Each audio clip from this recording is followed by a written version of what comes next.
Good morning, everyone. Welcome to the Santa Barbara County Planning Commission meeting of the 13th of September 2017. We'll begin with the flag salute.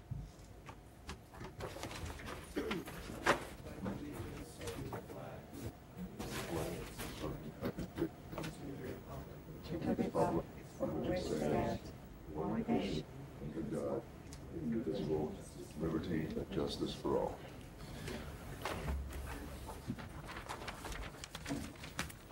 Good morning, Mr. Villalobos. Will you please call the roll and give us the TV announcement? Yes. Good morning, Mr. Chair. Good morning to the Commission. Planning Commission hearings are televised live on County and Santa Barbara Television, CSB TV, Channel 20 at 9 a.m. in the South Coast, Lompoc, San Ynez Valley, Santa Maria, and Orcutt areas. Rebroadcasts of Planning Commission hearings are on Fridays at 5 p.m. on CSB TV Channel 20. Today's hearing will also be streamed live on CSB TV's website and will be available for download in a day or two. Now for the roll call. Commissioner Brown. Here. Commissioner Blau. Here. Commissioner Farini. Here. Commissioner St. John. Here. And Chair Cooney. Here. Thank you. Thank you, Mr. Villalobos. Good morning, Ms. Black. We have both the agenda status report and the projection report, I hope. Good morning, Mr. Chair, members of the Commission. It's nice to have everybody in the same room for It's true. a change. Thanks. So this morning we have one consent item on our agenda and 3 standard items. And the first 2 I know we intend to complete the hearings on, and we'll see if the CEQA training is going to happen today or not, depending on when we end item number 1 and 2. In terms of the projection report, our next meeting is on September 27th, and that'll be in Santa Barbara. And we have several items on. It looks like a little more than 4 hours on that day, including continuance of the Golden Inn project, continuance of Verizon at Vieja, and it's my understanding that that will again be continued. So the hour and a half that shows up actually won't be an hour and a half. It'll probably be more like about a minute for you to continue it. We have a Southern California Gas Advanced Meter project for several facilities in the coastal zone, and then a report from the APCD and Energy and Minerals Division on greenhouse gas mitigation. October 4th, as you can see, we don't have anything scheduled at the moment, and I doubt we will have anything because we would need to be working our way through the staff report process. So you may want to cancel that meeting today. October 11th, we will be meeting back again in Santa Maria, and we have a couple items on, and I would note that Commissioner Brown is planning to be absent that day. And then next meeting would be October 25th, and at the moment we don't have anything scheduled for that hearing. November 1st, we have a couple of items on, and that's a Santa Barbara hearing. And then November 8th, we have an item on as well. And you can see we have an item also projected for December 6th for your commission. So we're getting to that time of the year where we'll be watching the agendas carefully and seeing what we can and can't cancel. So you may want to take up cancellation of October 4th today. Any questions? I do, Ms. Black. I was talking to my member on the AAC who said that the AAC has requested a meeting with the Planning Commission, and I see Ms. Fisher is here today. We did talk about that. Did you? And I just wondered. At our last meeting, and I asked the commission if you were interested in doing that, and you said yes, and so the AAC was going to come back with a date now, and I had not heard. And I think it was the 20th. October 25th? Okay. All right. Thank you. That's what I'd heard, too, from him. Thank you. So I won't be here that day, but you guys can do it without me. October 25th. You don't have anything else projected at the moment on that day? No, to do a workshop with the AAC? I may be in Washington that day. I'll have to verify that, but may not be the best day for a combined meeting. So Kathy, did they give any other options? Just October 20th. They were first given September and then October.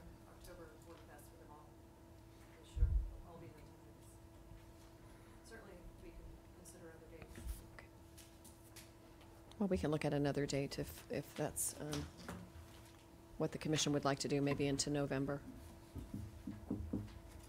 Well, we have Plenty of time on we have November 2 8th. November's dates with minimal So involvement. I think the AAC meets the first Wednesday of the month, so that's probably not going to work for them. So it would either be November 8th or that's all. December 6th. Right. Well, and 6th will conflict with their meeting, so or December 13th, if we're going to do it this calendar year, because Thanksgiving is taking up one of our meetings, Thanksgiving week.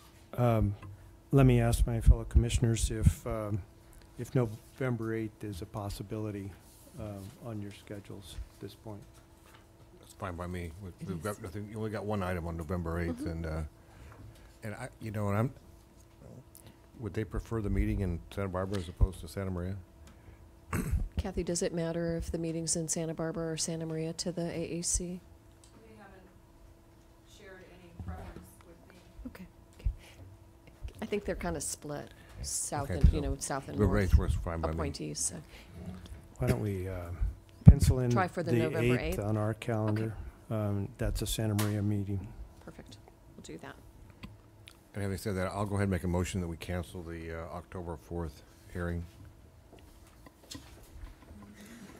Okay, we have a motion from Commissioner Blau to cancel our open meeting of the 4th of October. Is there a second? I'll second. Commissioner Brown, thank you. All those in favor indicate by saying aye. Aye. Aye. That looks like everybody. Great. Any other questions about upcoming items? I think that's very good. Great, Thank you. Thanks. Okay, so back to the agenda. This is the time in our meeting where we invite public comment on matters not on today's agenda,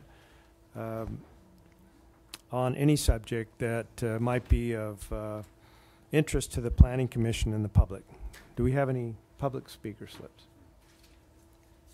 Anyone wanting to address us?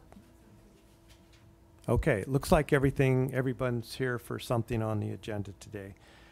So we'll move to Planning Commissioner informational reports. Not seeing any of those.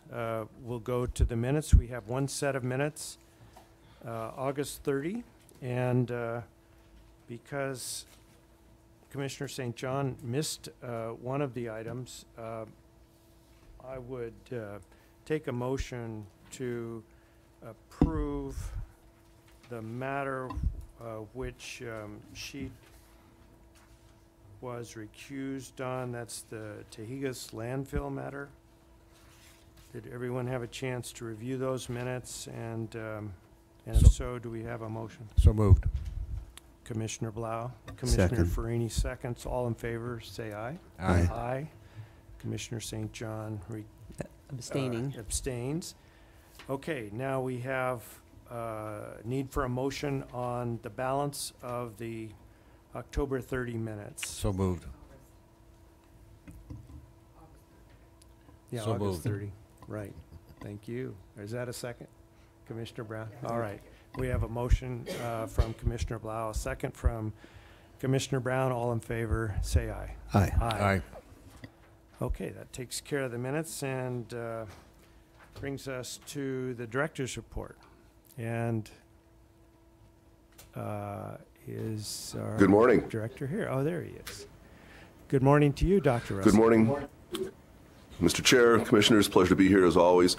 Only one meeting to report on, but it was an interesting one, and that was yesterday's board hearing at which the ADU ordinances were considered. The board took no action and gave staff direction on a number of things. One of the motivations for not taking any action yesterday was the fact that there are two bills, AB 494 and SB 229, that are either about to be approved by the legislature or were approved yesterday. And literally, we're at the very end of the session, and it is very likely that these bills will be approved and sent to the governor. And if he signs them, the law that will go into effect, changes to the existing ADU law, are fairly substantial. They'll go into effect on January 1, and I won't go through all of the the changes because there's a bunch of cleanup, but the one that really sort of catches my eye is the following. They're changing the allowance of ADUs from residential zones to be allowed in lots zoned to allow for single-family or multifamily uses. So that means pretty much everywhere. In other words, all ag zones, because an ag zone is not a residential zone, but it is zoned in such a manner that it allows for a single-family residence. So if this goes into effect, it's going to broaden greatly the amount of the number of areas where ADUs would be allowed. It would also eviscerate our incentive program on the Gaviota Coast, where to get a second dwelling unit, you have to give something like an easement. So this is pretty significant, and I have a pretty clear idea that this will require that if we redo this, and we were given the direction to redo these ordinances, we'll be coming back to the planning commissions for a second go-round, probably next calendar year, fairly early January, February of next calendar year. Some of the other things that they also directed us to do, different things came from different supervisors.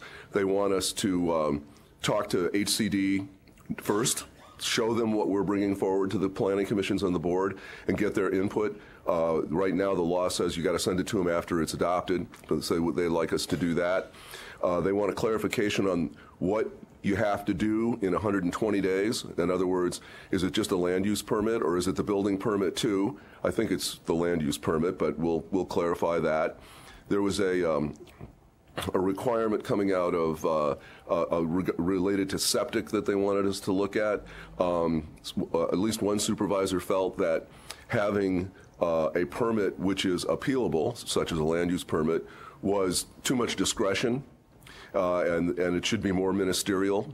So we'll be bringing back some options along those lines. Let's see what else. There was, one supervisor felt that having standards in Montecito that are different from standards for the rest of the county is very inappropriate, and wants us to bring back options along those lines. And let's see, Diane, what am I forgetting? Anything. So that's basically it. It's basically a do-over, and the new law is pretty significantly different in fundamental ways. So we will be bringing that back, and that is what I have this morning. Thank you, Dr. Russell. Just following up on the issue of bringing back, would it be your plan to respond to the issues raised by the supervisors individually and collectively before the planning commissions initially, or go right back to the board with those? Certainly we could consider doing either. My initial response is that the board made it pretty clear what they would like to see, and so we would be bringing those to you in the context of revised ordinances. I see. So, Mr. Chair, if I could just add on a little bit. If the state actually adopts if the governor actually assigns the legislation, then I think we will most certainly be back at the planning commissions, because the changes are something that you haven't considered. If we were just addressing the comments that the board had yesterday, absent those changes to the state law, then I think we would be staying with the board and answering their questions and making changes to the ordinances at that level. But because of the state changes, I think we'll be coming back here. And I think it was the board's intention that we come back once, not twice. I didn't say that, but that was the impression I got. So we'll see how it works out. Any other questions or Yes. comments, Yes. Commissioner Brown? Thank you. Dr. Russell, you said that it was multifamily zones. Those are what kind? DR2? What? I don't know what a multifamily zone is. So if I can step in. In the county, we have a little bit of R2, but not much, which is Right. duplex zoning. Right. We have design residential, ODR. which typically requires a development plan, and typically people don't own a big piece of underlying land, which is why we didn't incorporate it into the draft that your commission saw. We have planned residential development, which is similar to DR, and then we have the student residential zones in Isla Vista. And they're also multi-family zone districts that don't usually have a lot of land to develop additional accessory dwelling units. Is there a designation for student residential? Yes, it's SRR. Good. All right, thank you. There's no. Okay, thank you. Yes, yeah. Thank you. One other question that pops to mind immediately, Dr. Russell, is whether the pending bills address other items that we have held public hearings about, such as the size of the dwelling units, the size of the property in relation to those, parking, all the other issues that concerned members of the public during our hearings. Were those included in the amendments, or was it basically just broadening the zones in which second units could be constructed? Chair Cooney, yes, parking, the size of the units, a number of other a number of other things. I could go through them, but it would be probably beyond the scope of a director's report. Basically, there's about 20 things that are changing between the two bills, and it includes parking, unit size, and a number of other issues as well. So yes, they touch on many of the issues which your commission considered. All right, that answers my question sufficiently for today. Obviously, it'll be wait and see, but we may use up some of our available hearing time in the near future to address these issues. Whatever the pleasure of your commission is, we are happy to respond. Very good. Thank you. Thank you for your report. Is there anything else, Dr. Russell, from yesterday's meeting?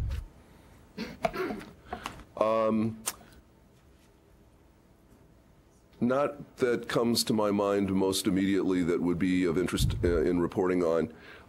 That was the one that really stuck out. I did see a bit of the hearing concerning the climate action plan. Was not an action item, as I recall, but there was extensive discussion and some public input about that. Yeah, I did. I forgot about that one. I think that it was sort of a progress report on the extent to which our goals are being achieved, and a number of supervisors provided. It was more of a receive and file motion, but there was in that context there were a number of directives concerning some things that the board would like to see. A fleet which includes more fuel-efficient vehicles, for example, some data on the use of charging stations as opposed to anecdotal data concerning how often they're being used. A number of things that I would say would make the plan more effective. So that would be the tone of what I heard. Ms. Black? Mr. Chair and Commissioners, there was one other item that our department brought forward yesterday, and it was a pretty simple amendment to the grading ordinance to respond to Oh, I forgot. a grand jury report that we received, and it really related to how 50 cubic yards is calculated in terms of sequential grading operations and compaction. So it was quite simple. I think we had one public speaker on it. Commissioner Blau? Just for your information, I did get a phone call relative to the grading issues, and the concern was that one of the things you do when you do grading, for example, on a project is to over-excavate a project and recompact it. And the issue is that that not be considered a part of the calculation for grading. Because, for example, you could, depending on the size of your project, you could be way more than 50 cubic yards, but you're not really changing the grade. All you're doing is taking the dirt out and putting it right back in, but you're recompacting it so that you don't have failures in the foundation. And did they come to the conclusion that that's not part of the calculation that you would need a grading permit for? Because if that's not, then that's something that needs to be addressed, if not yesterday, in the future, because it should not be part of it. I mean, if I have to dig down 20 feet in order to get to the bedrock and then recompact the dirt, I'm not changing the grade. I'm just simply taking it out, recompacting it so that the foundation doesn't fail. Mr. Chair and Commissioner Blau, I am nearly positive the grading division of Building and Safety does not calculate that as grading under the cubic yardage. I know that for planning purposes, we don't look at a land use permit for grading if you're just doing excavation and recompaction. Okay, if it's not clear, it's something we probably ought to look at and make clear, just so we don't have a problem with future staff or confusion in the future about that issue.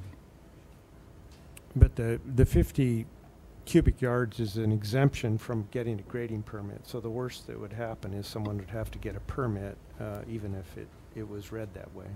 And what we don't is, what we want to make sure is that they don't have to get a permit for that if it's simply a recompaction and we're not actually changing the grade. And if it's going to look like exactly what it looked like before we started the operation, it's just that the dirt is now firm, it's not loose. Okay, thanks.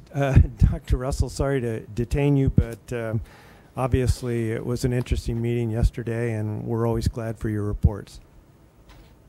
Thank you very much. Okay. That brings us to the consent item on our agenda. If you will read that into the record, Mr. Villalobos, we can see what to do about that. It's a 3rd district item. Thank you, Mr.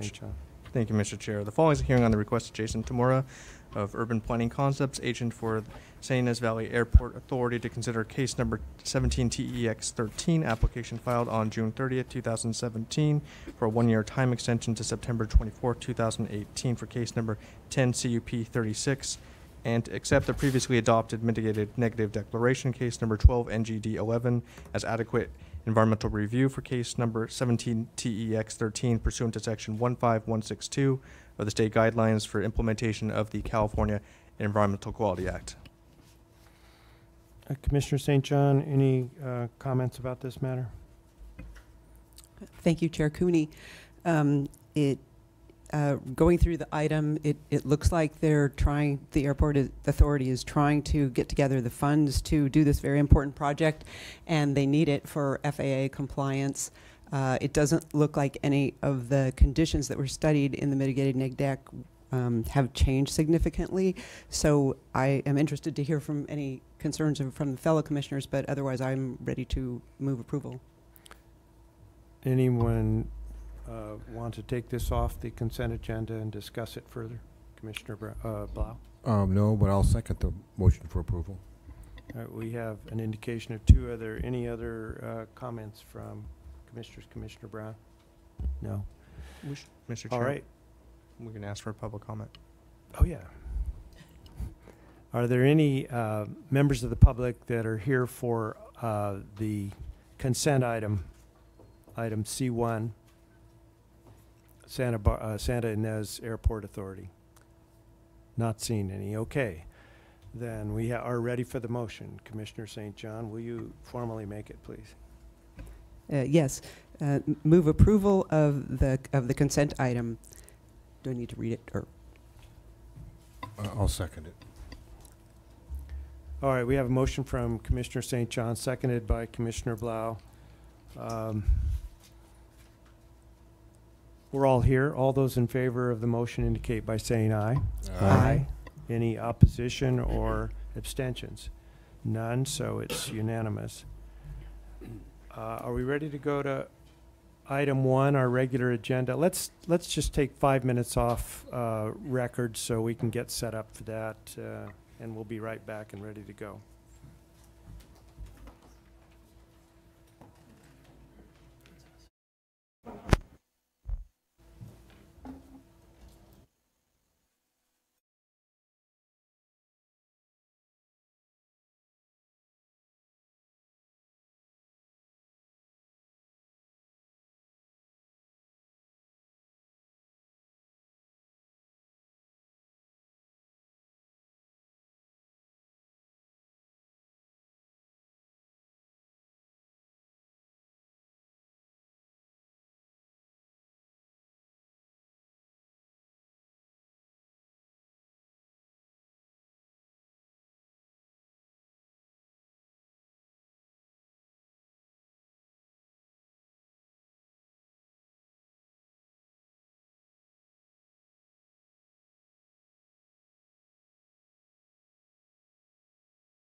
We're ready.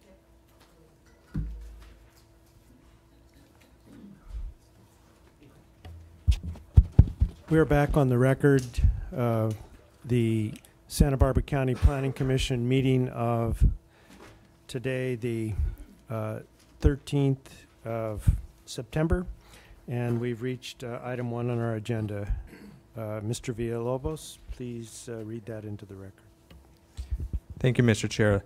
The Planning Commission will receive an update on the Cannabis Land Use Ordinance Amendments and Licensing Program, which would amend the Santa Barbara County Land Use and Development Code, Santa Barbara County Montecito Land Use and Development Code, and Santa Barbara County Coastal Zoning Ordinance to allow certain types of cannabis activities by zone district.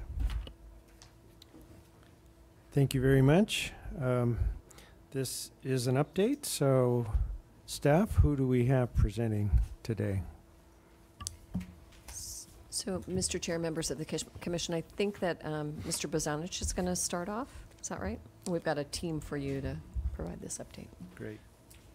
Chair Cooney and commissioners, thank you very much for having us for this update today. My name is Dennis Bozanich. I'm the Deputy County Executive Officer and have been working with a number of staff from various departments to follow up on Board of Supervisors' request to work on regulating the cannabis industry within the County of Santa Barbara, and to work with, in particular, 2 members that were appointed by their peers to be part of an ad hoc subcommittee, which would be Supervisors Lavinino and Williams, that have been working since early March to look at this. And so this update today is really meant to provide a bit of a context for the discussions that have been happening both with the subcommittee as well as with and between staff members from various departments. As you can well imagine, taking the cannabis industry and moving it from a black market series of enterprises to some kind of possibility of a regulated industry is probably a once-in-a-lifetime opportunity for policymakers such as yourself and certainly for us as staff.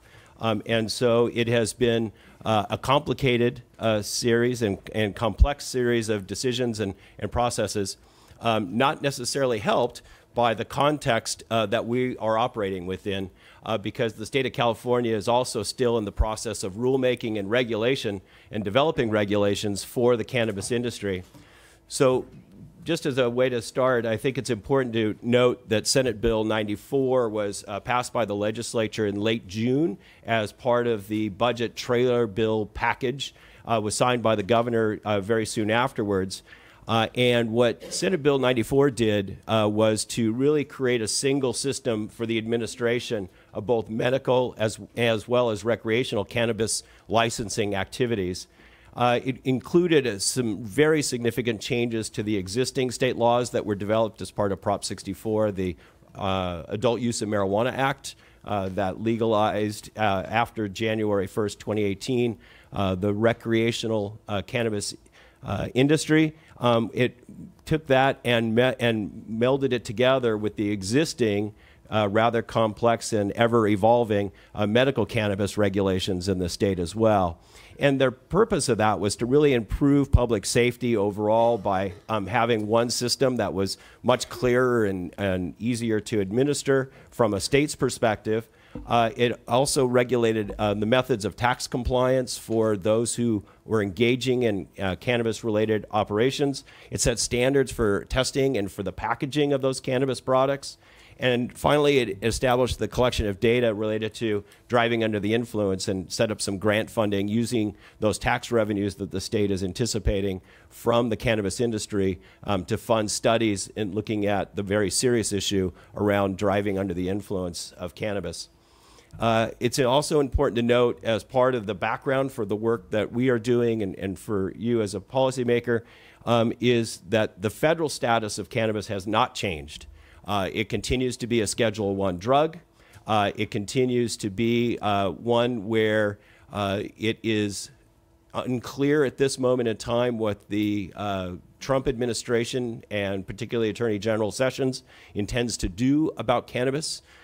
States have been voting for medical cannabis and as well as recreational cannabis and in allowing those in states, state after state across the country. But it remains no doubt that there is a possibility of a crackdown by the federal government on any of these operations. And so all of what we do is in that context that this could change literally any day. Couple things to note just about the ad hoc subcommittee and the work that the 2 board members and then supported by a number of our staff is that it was really established to help staff in developing the cannabis regulations. It's met with staff 13 times since March to review this ever-changing series of regulations and statutes on the state level. The department staff supporting the ad hoc comes from environmental health, public health, agricultural commissioner, and Ms. Fisher's with us here today, planning and development, the CEO's office, the auditor controller's office, the sheriff's department, the district attorney, all are part of the staff that are supporting that ad hoc subcommittee. It literally touches almost every single one of our departments in some form or fashion. We have conducted at this point 3 town hall meetings, one here in Santa Maria, one in Santa Barbara, and one in Carpinteria. And as part of that, we've established 5 working groups to kind of expedite that work. And these working groups are made up of county staff with expertise in these various areas.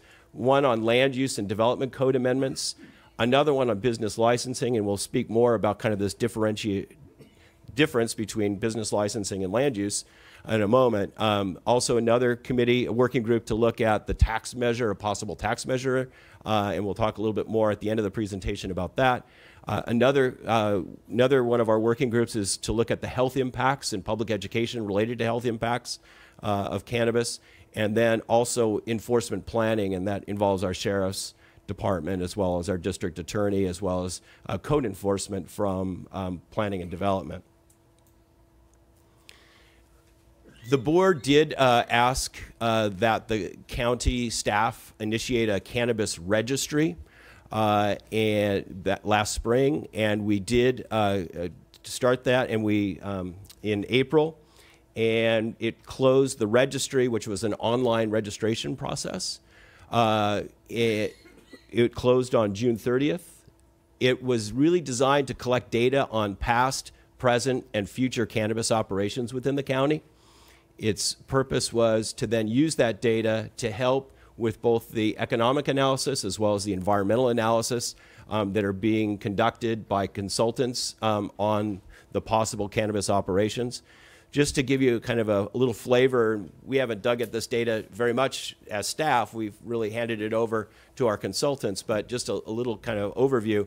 534 individuals registered cannabis operations. 240 of those have conducted cannabis operations, largely cultivation, in the past. Currently, there were as of June, there were 216 that were currently engaged in cannabis activities, again, largely cultivation. And in the future, 506 individuals said that they were interested in engaging in cannabis-related operations in the county in the future. Currently, if we looked at the cultivation, those that were under 1,000 square feet, there were 55 of those, and those that are currently over 1 acre was 105 individuals, not 105 acres, but 105 individuals were over 1 acre. The total current acreage was 396, and when you totaled up all of the future acreage that people were thinking about as they were doing some business planning, future acreage in the registry was just over 1,100 acres of potential cannabis cultivation.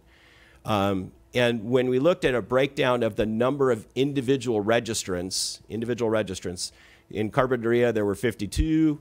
All the other South Coast areas from the Gaviota tunnels to all through Goleta, Santa Barbara, the rest of the foothill communities were 38. In Buellton area, 33. Lompoc Valley area, 58. Orcutt, Santa Maria area, 20. And in Tepiscay, 21. That's the number of registrants. At this point, I'd like to turn it over to Dan Clement, who's going to go a bit more into the zoning code amendments that are being considered. Thank you, Mr. Bazanich. Good morning, Commissioner Chair, members of the Commission. Good morning. So the Long Range Planning Division has been tasked with developing the zoning code amendments, which are required for the board to adopt any new regulations with regard to the cannabis industry. And as Mr. Bazanich indicated earlier, we are tasked with coming up with a comprehensive regulatory program in the sense of it's going to consist of regulations not only for the medicinal industry but also the recreational industry as well. And I want to clarify that currently in the county, only 2 types of medicinal cultivation is allowed. And there's one exemption for recreation, which I'll get to in a second. And those 2 types of cultivation consist of legal non-conforming medicinal cultivators who were in effect as of January 19th, 2016. That was the time at which the board adopted the Article 10 amendments to regulate the cannabis industry. Those who were legal non-conforming, those who were in existence and legal at that time have a legal non-conforming status and are allowed to continue operating under that status. Second, there was an exemption for cultivation for medicinal use. That's private in-house cultivation, but the county currently does not allow any sort of retail distribution, manufacturing, and other aspects of the cannabis industry. I should also state that with the passage of Proposition 64, there was an exemption written into state law whereby the state said that indoor cultivation for personal use is permissible and it cannot be prohibited by local jurisdictions. However, local jurisdictions can regulate other aspects of personal cultivation in homes of private residencies. So the code currently addresses cannabis primarily in Article 10. However, there are prohibitions on cannabis industry stated throughout some of the other zoning ordinances. So what we're tasked with is preparing amendments to all of the zoning ordinances. That is the Land Use Development Code, the Montecito Land Use Development Code, and the Article 2 Coastal Zoning Ordinance, as well as Article 10, about which you'll hear more as part of the second item that's on your agenda for today. And then also there are likely to be other land use policies or regulations that will be considered for amendments. And for example, the Uniform Rules for Land Conservation Act program do not specifically address cannabis right now. So the Agricultural Policy Advisory Committee is going to be considering what amendments, if any, should be adopted to address the cannabis industry. And you'll hear a little bit more about that when Ms. Fisher provides her portion of the presentation. So as is the case with all long-range planning projects, the first step of this project has been the environmental review. So a couple comments about the environmental analysis. We are preparing a programmatic environmental impact report. The goal is to come up with an environmental document such that if the board is going to allow cannabis uses within the county, we would be able to tier off that EIR when considering land use permit applications that we may receive, provided that cannabis is allowed. We have a contract with AMEC Foster Wheeler that the board approved on June 20th, and on July 12th, we published a notice of preparation for a 30-day period. During that time, we received a number of comments from the public as well as responsible agencies. And during the public comment period, we also held 2 scoping meetings, one down in Santa Barbara on the July 26th, the second here in these chambers on July 27th. And we anticipate that the EIR is going to be published at the end of this month, if not at the very beginning of October. I want to be clear about how we develop this EIR. Because of the state regulations and how rapidly the state is moving in terms of when they're likely going to start issuing state licenses, the ad hoc subcommittee made it a priority to get us to try to get our regulations before the board for consideration as close as possible to that date, because we didn't want to have a disconnect between the time which the state starts issuing licenses and when we may start issuing land use permits and licenses as well. So we did not have the opportunity, as we do with other long-range planning projects, where we can go do extensive public outreach, enter into an iterative process with your commission, the Montecito Planning Commission, then ultimately present a project description to the board for the board's blessing for us to initiate environmental review. So given that, what we wanted to do was provide the board with as many policy options as possible. So we purposefully drafted the project description for the EIR to be very broad, and it includes everything from full prohibition on all the aspects of the cannabis industry that the board can prohibit to allowing as much as can be allowed given the zoning designations and other planning principles that not only apply to this project, but generally to all land use projects. So with that, not only were we considering the policy options for the board, we're also looking at a number of other factors that feed into the project description. So as Mr. Bazanich is going to summarize in a little bit, there can be a number of state licenses which categorize the various cannabis industries in terms of things like cultivation, distribution, manufacturing, testing. And so what we were trying to do was identify, given the existing purpose and objective of each of these zones, and also looking at other non-cannabis uses which are already allowed in those zones, which are similar to the types of cannabis uses that we're considering, where would it be appropriate to consider allowing these various uses? And that's just basic planning 101. And what we came up with was, in general, the zones in which we're considering allowing the cannabis activities are the agricultural zones, industrial zones, commercial zones, and the mixed-use zones, mainly for the commercial component of those mixed-use zones, because in the residential zones, from the very little feedback we have received from the board to date, it's pretty clear that there is not much support for allowing commercial types of uses in residential zones, and that is just a basic planning principle. You typically don't see commercial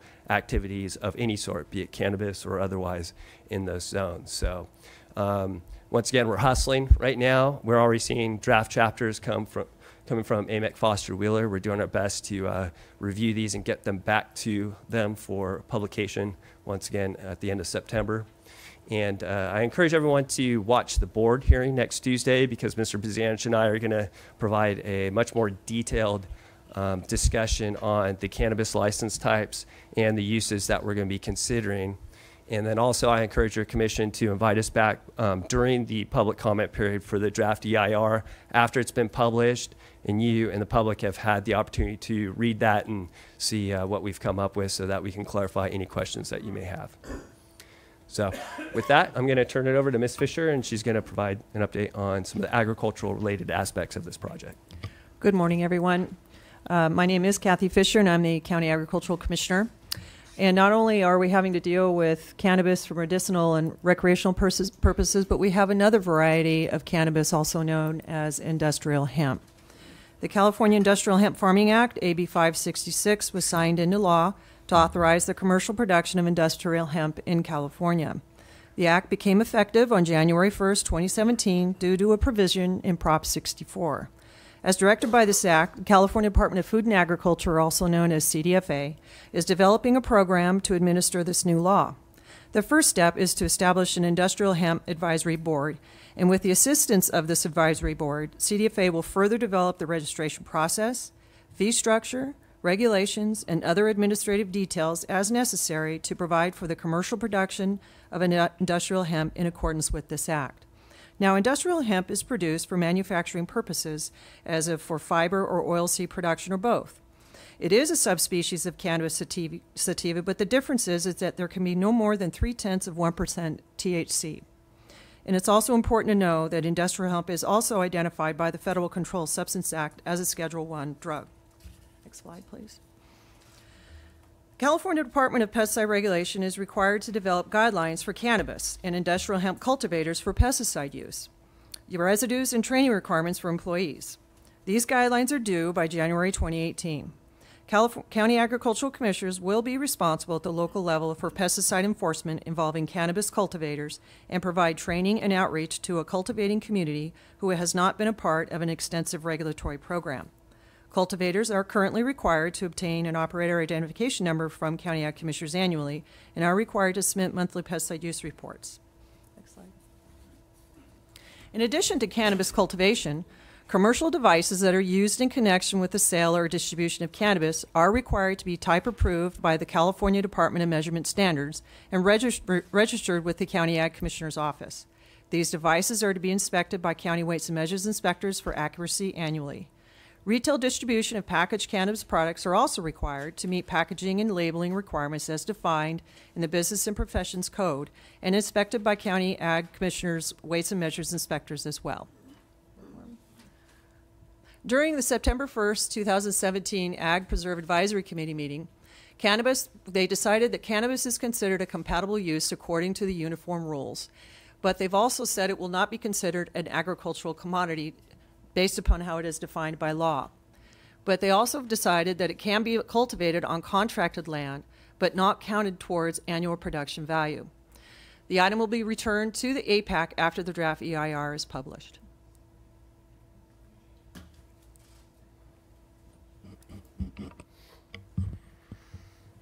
So it's important to note that local government in both the Prop 64 legislation as well as all the other state laws regulating medical cannabis does give local government ultimate authority over the types of cannabis operations that would be either allowed or prohibited within their jurisdictional boundaries.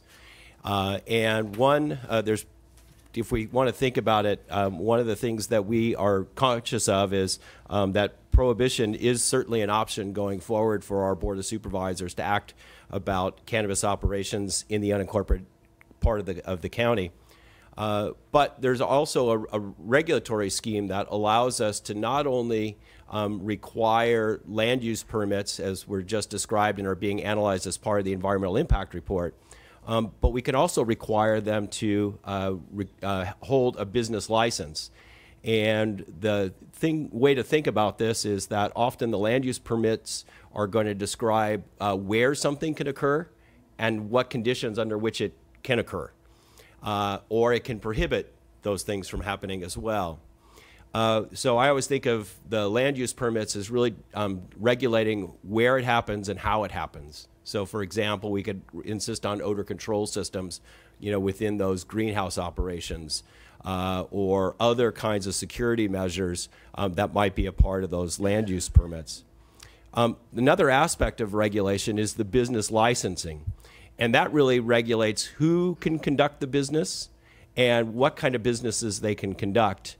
And so one of the things that we are going to be presenting to the board next week, as Mr. Clement just mentioned, is a description of possible license types that the county could also require by ordinance in order to regulate who and what is being done within Santa Barbara County. And as well as then the land use. And when you think about it, those are two legs to a three-legged stool, because the third leg of that stool would be the state's required licenses as well. So we can imagine a scenario where the industry would be regulated in terms of where it can occur, what conditions it can occur in those zones, who's doing the business, what businesses they're doing, and then the state would also be in a position to have their licenses would be required. And to the extent we can make those parallel, the state and the local licenses parallel, it would not necessarily create an undue burden administratively for both the industry as well as for us in the county. But some other possible licensing requirements that we might want to consider that the ad hoc the two members of the ad hoc committee suggested to staff that we look at, where we would require a live scan fingerprint Department of Justice report for every single employee. They're wanting us to look at how do we promote vertical integration. There are 17 different license types currently authorized under the Senate Bill 94 that I mentioned earlier in the presentation. There will be another 3 license types that will be permitted later on in 2023, and those are the larger cultivation operations that won't be allowed until 2023 in the state of California and won't be allowed locally until then, if ever, here in Santa Barbara County. And the majority of those license types are size of cultivation operations and where they occur, indoor, outdoor, or in mixed light kinds of settings. There are 2 types of manufacturing licenses. There are a testing lab license, as well as a distribution license and retail licenses.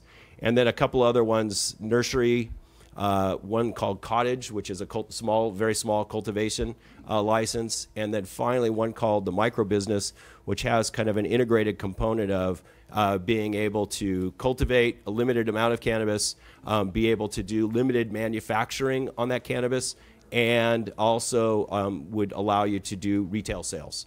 So those are some of the various license types that we're looking at. And vertical integration would allow somebody to hold multiples of those licenses potentially, if allowed. So we want to promote that, obviously, within the context of land use and zoning decisions. Under our county ordinances, all business licenses are issued by the Treasurer Tax Collector's Department.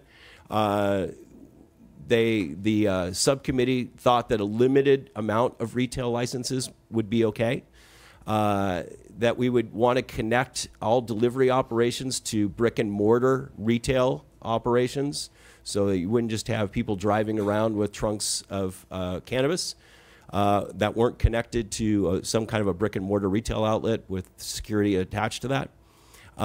We are looking and examining the possibility of a cap on the number of local licenses that we would authorize here in Santa Barbara County. We could allow multiple licenses per premises for cultivation. That the production, retail, and any delivery services would require a certified weighing device permit that Ms. Fisher just described a moment ago. And the subcommittee also asked us to look at whether or not edible cannabis products should be available through those retail licensees. That could be one possibility of a condition that we might place on the licensees. So tax measure, one of the opportunities that the county could avail itself to. Let me back up a step. So for both the land use permitting process, you're quite aware of the fee structures that are associated with that, and we fully imagine that anybody, if that cannabis is allowed in Santa Barbara County, that people would be required to, and they would be required to get a land use permit. The regular planning and development fee structure would apply to them, and so it would be a cost neutral, cost reimbursement basis for the provision of those land use permits. We would imagine the business licensing fee would be established if the board so chooses, that they would also be on a cost reimbursement basis for the cost of delivering that license to those individuals. But if we're going to do anything to limit the impact of the black market that will potentially and most likely would still exist, a tax measure is something that the county voters would need to consider and perhaps vote upon on the June 2018 ballot. We're looking at, I mentioned earlier, we're doing this economic analysis currently to look at what are the possible options for that taxation.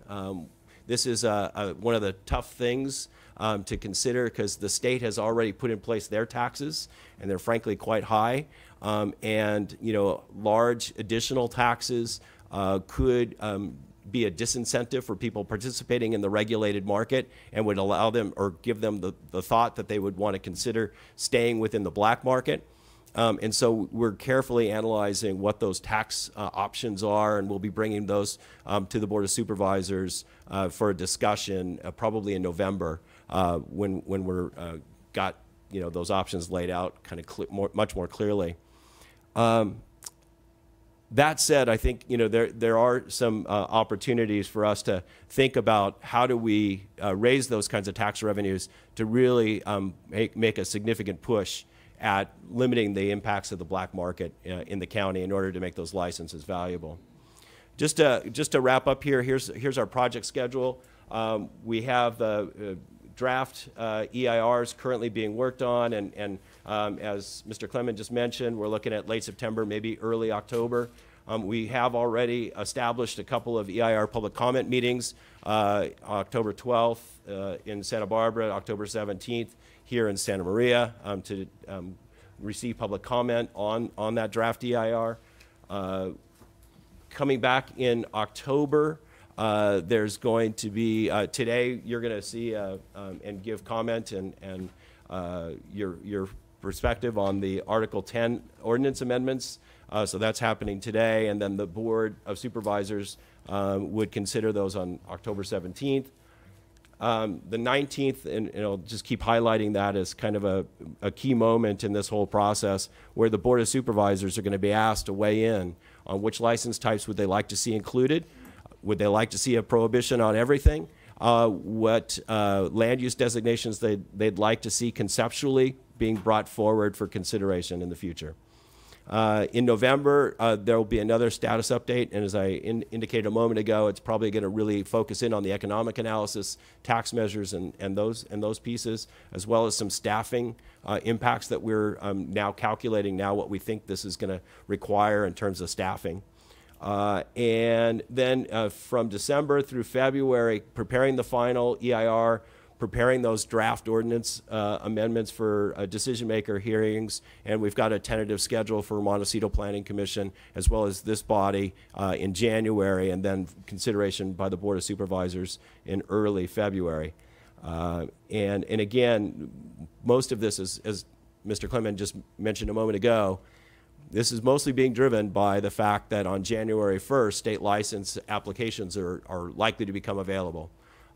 And the decision that the board would make to either regulate or prohibit, it's important that that be somewhat in time sensitive in alignment with that. There's no requirement that we have to meet like we have had to confront in the past when we were going to be at potential risk of losing our local authority. A couple years ago, you'll recall that as something that was happening in the state where everybody rushed in to put in place some kind of local ordinance. We're not under that kind of pressure, but the fact is that the longer we go without local regulation or prohibition, and the state licensing's out there, it's going to give a mixed message about what is our intent going forward. And then our anticipation is that if the board were to approve those in February, we would submit them to the California Coastal Commission for the coastal zone regulation. And it's anticipated that we would probably not hear back from the Coastal Commission with the certification until probably the spring of 2019. So that creates a little bit of a little disconnect on the calendar, I guess is probably the best way to say it. And then we're available for questions, comments from your body, and happy to make ourselves available today for that. All right. Thank you very much, Mr. Bozanich. Initial questions from commissioners regarding the presentation. Commissioner Freeney. Thank you. Thank you for the presentation, Commissioner Fisher. You talked about on page 10, you were discussing can be cultivated on contracted land but not counted toward annual production value. And under Williamson Act, doesn't that help determine how that land's taxed based on the value? I know we fill out a form every year that says, how much did you make? Send it in. So by not doing that for cannabis, how are you going to make sure you're collecting the correct property taxes from them? Through the chair, Commissioner, that would be something more of a tax assessor question that I don't really have the expertise on, how they're going to determine with dual uses of a contracted land, how they would be able to collect or assess and be able to collect that tax. But we can contact the assessor's office and get that answer for you. Okay, well maybe we'll wind that back a little bit. So then why did you choose to not count that production value? It was my understanding that the Department of Conservation, which is what state agency the Williamson Act is under, that was their recommendation as well. Okay, so then just to maybe follow on with staff for future questions would be, are we going to study how that affects, and maybe there's more a Board of Supervisors question, but by exempting that, it's a recommendation from the state, not a demand or a law, that we will investigate how that affects property taxes coming in to our county? Absolutely. Thank you. Commissioner Freeney, as usual, diving to a very important question lurking beneath the surface, but of concern to agriculturalists in particular. Other questions of staff at this point? Well, I'll just follow on with that question. I mean, that's a damn good question. Why would we do that? Why would we not count the production value? What's the benefit to the county? I don't get it. I mean, I understand that in the Act that you have a crop that's very valuable like strawberries, even though you are supposedly getting a tax break because it's an agriculture production. If it's one that makes tons of money, you don't get the exemption that you would get, for example, in grazing. So why would anybody want to not count the production value? I don't get it. It doesn't. There's no logic. I don't see the nexus or the benefit. Commissioner Chair, Commissioner Blau, that's a very good question. What has become very apparent with this project is that there are very different opinions about what qualifies as agriculture, and more specifically, what types of if it does qualify as agriculture, should it be a type of crop that should qualify a farmer for a Williamson Act contract. And there are various opinions across the board. And one consideration that you touched on was the value of the cannabis crop. And it's anticipated that it's going to be a very high valued crop. So if you think about that in terms of the purposes of the Williamson Act, I mean, the purpose of the Williamson Act is to help out farmers to stay in the agricultural industry, given the difficulties that you experience in being a viable farmer these days. So right now, there's been no formal decision made by APAC with regard to whether or not it should count or should not count towards your minimum qualifications for cultivation to be eligible for a Williamson Act contract. All that's occurred to date so far is APAC has considered some ideas. Right now, from their last meeting, as Ms. Fisher indicated, it looks like they're leaning towards considering it, once again, compatible with agriculture, but not an agricultural crop for the purposes of meeting your minimum qualifications to enter into a Williamson Act contract. I'll just make a comment. That makes absolutely no sense whatsoever. I mean, the idea of the Williamson Act was to give farmers a break on their agriculture if they needed it.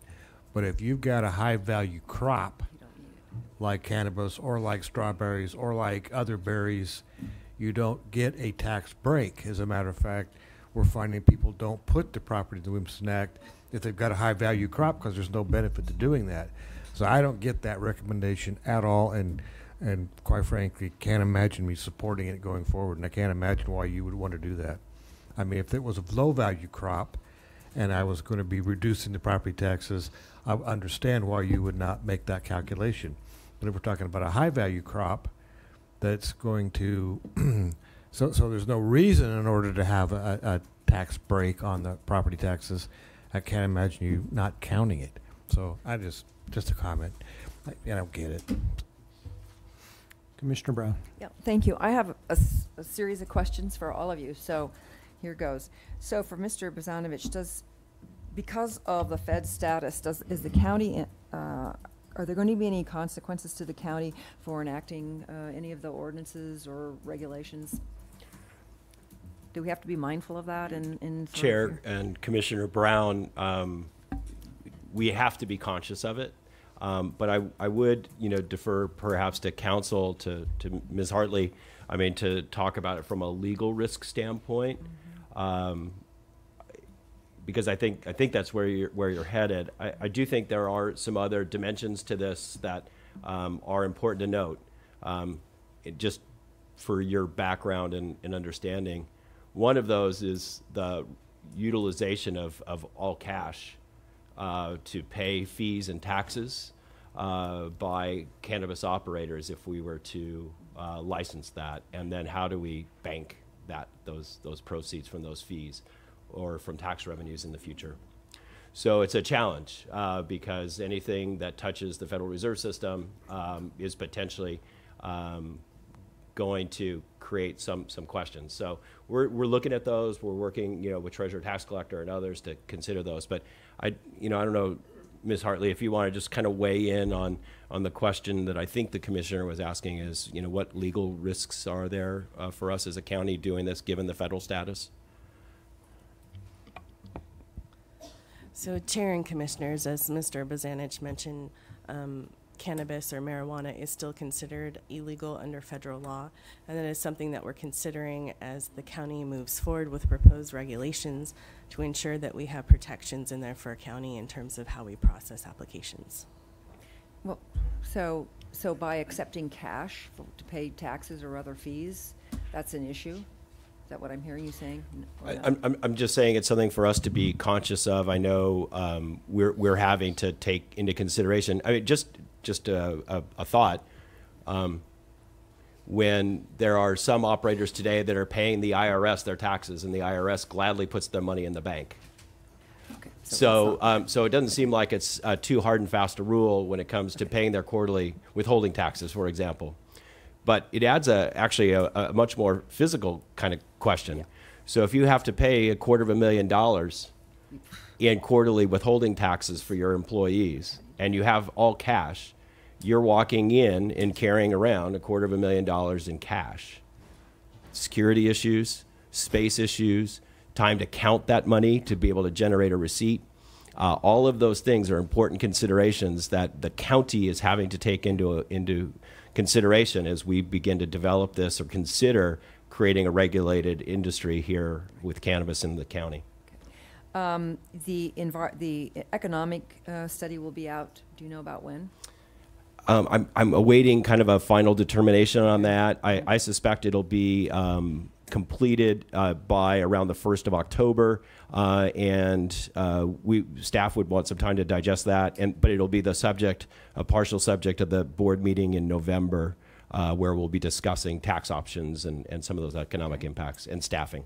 Okay. And on the Cannabis Registry, you indicated the number of past cultivators, the current and the future. So the future, the 506 don't include the past and the current. These are people who've just kind of signed up and said, oh, I think I want to do it. I'm not doing it now. So it's really, the number is really over 900? No. Okay. Chair and Commissioner, the total registrants was 564. Oh. And then of the 564, 506, so you may have had duplications. They may have said, I did it in the past, okay. I'm doing it now, and I'm doing it, I want to do it in the future. Okay. Questions on, what's from Ms. Fisher? For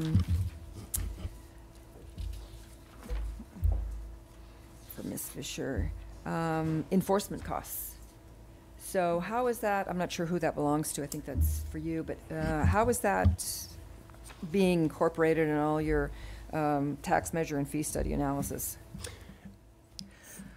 Chair and Commissioner Brown, so part of the economic analysis is to look at the real question of how do you, if you're going to regulate and require licenses, how do you regulate the black market? And primarily there are costs associated with sheriffs, deputies.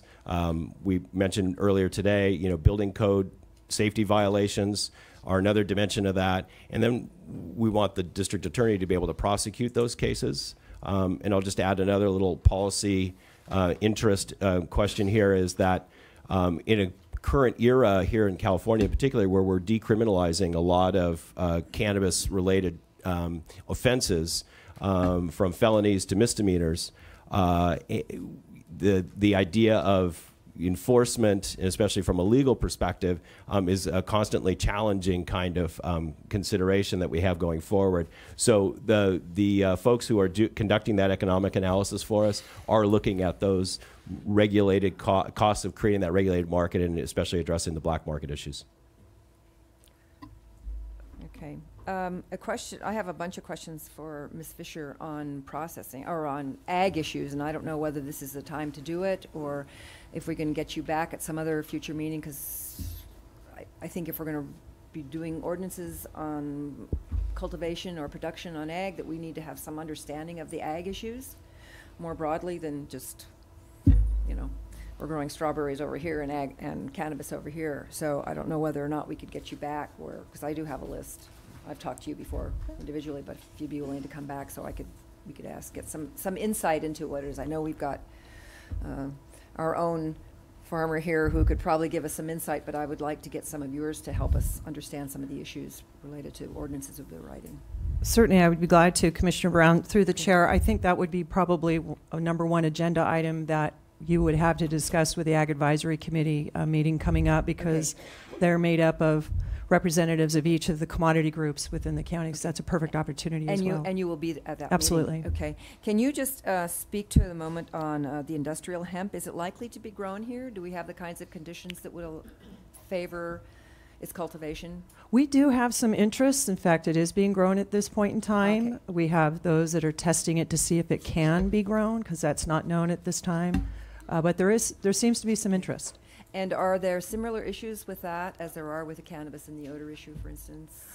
That isn't known at this time, but one of the concerns I am hearing, Commissioner Brown, is cross-contamination of industrial hemp with cannabis for medicinal and recreational. There is that concern. So how do you mean by cross-contamination? I'm not being an expert on cultivating cannabis, but I understand that there are only certain plants for commercial cultivation for recreational and medicinal that they allow. They don't want to have pollination of the plant, but in the industrial hemp world, that's not a problem. That's not a concern of those. So by having male plants nearby the other variety, they're afraid of that. I see. And then with the concern of industrial hemp only allowing 0.3%, Yes. So that's they're afraid that that will contaminate the seed of industrial hemp. So the industrial hemp is grown outdoors, but the recreational and medical cannabis is grown under cover of some sort, right? Is that correct, or is that? There's a variety of licenses that allow for both outdoor and indoor. I understand. So Yeah. Your knowledge is most of this being grown under cover of what is currently occurring, the cultivation? Well, Commissioner Brown, through the chair, I believe we have a variety Oh, really? Okay. of different types of cultivation going on at this point in time. And on the edibles, how, who does those? Who makes those? How is that regular? What? It's not a cottage food industry, I hope. I do have some information here, Commissioner Brown. When it comes to the production, manufacturing of edibles and topical products, that falls under the Manufactured Cannabis Safety Branch within the California Public Health. They're developing their own regulations for that, and they will be regulating, monitoring, and issuing licenses for those types But of... where does it occur? In other words, a cottage food industry in somebody's house that would be allowed? Go ahead, Dennis. Yeah, sorry. I don't know. Commissioner Brown through the chair. So where edibles, so currently, if we want to just talk currently, I think it's happening in a variety of places. Under the state regulated system, a manufacturing license would be required to do that. And I also know in the past the regulations have stipulated that anybody that's utilizing or creating edibles with cannabis are required to only produce then cannabis edibles in that particular kitchen. And so it's got to be a kitchen that's solely dedicated to the creation of cannabis edibles. So you can't go make cupcakes, non-cannabis cupcakes, and sell those at the farmer's market, for example. You could only produce those materials in a cannabis dedicated kitchen. Well, that doesn't say that you couldn't have a separate kitchen in your home and make them. Is that correct? Chair and Commissioner, I believe that would be correct. I mean, Okay, so that's something we need to consider. Commissioner Brown, I don't want to interrupt, but Well, I think the main purpose of our hearing is to hear from the public. And I understand, but we don't have any future hearings scheduled, and I've got lots of questions that will pertain to what we consider at this one January meeting. So perhaps we need to schedule another meeting where we can get this team back and ask questions. So, Mr. Chair, I think Mr. Clement indicated originally in his presentation that we'd be happy to come back with this item whenever the commission would like. So if you feel like you need I do.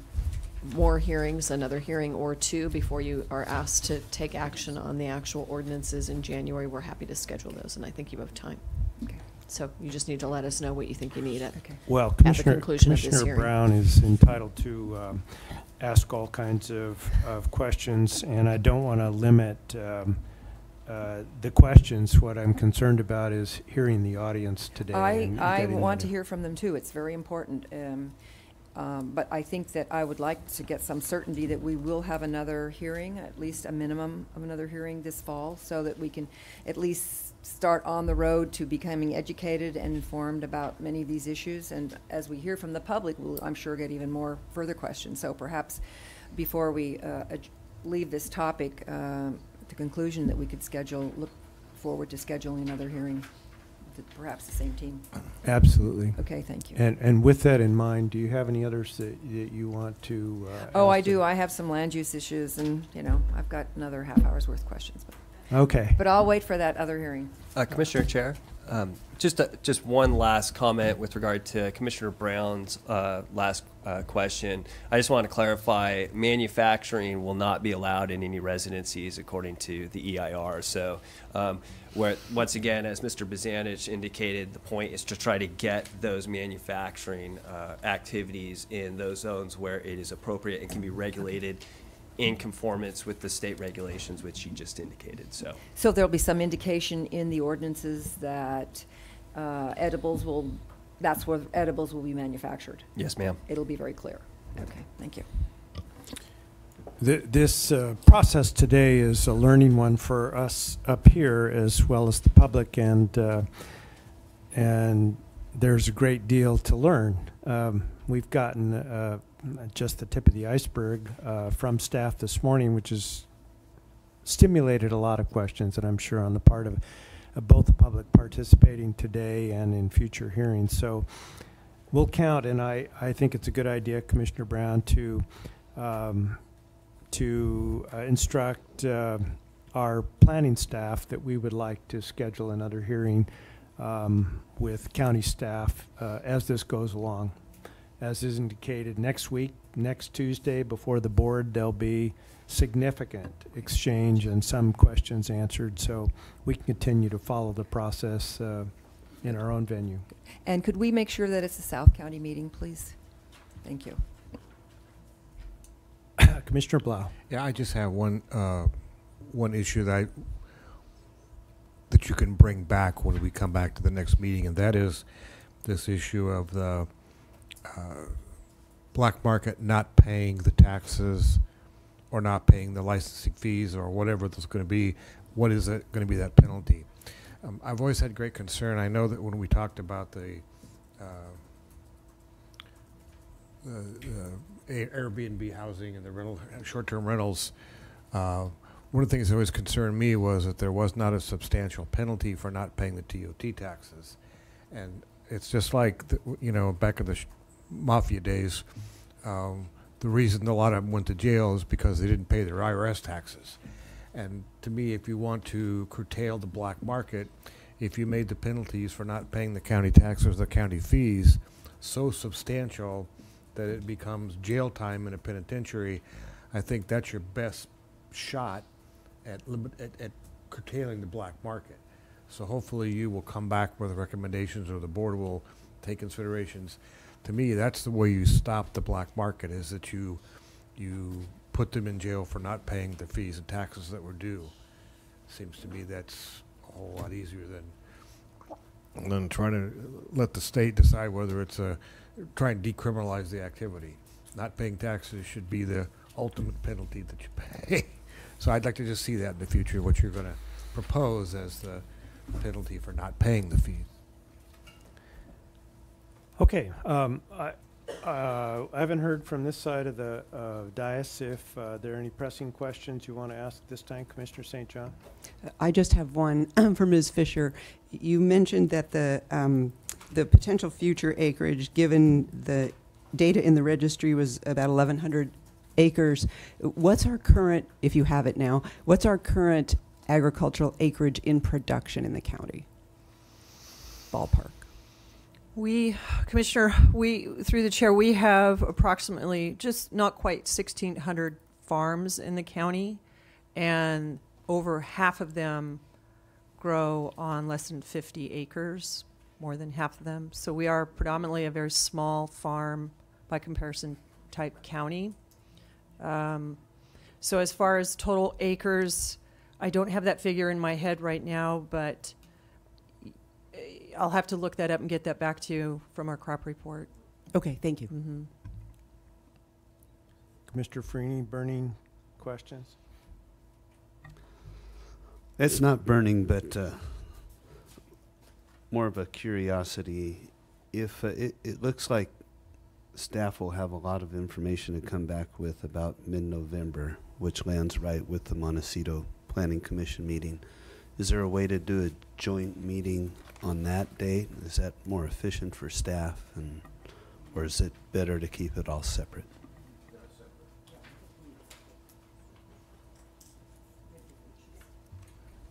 Sorry.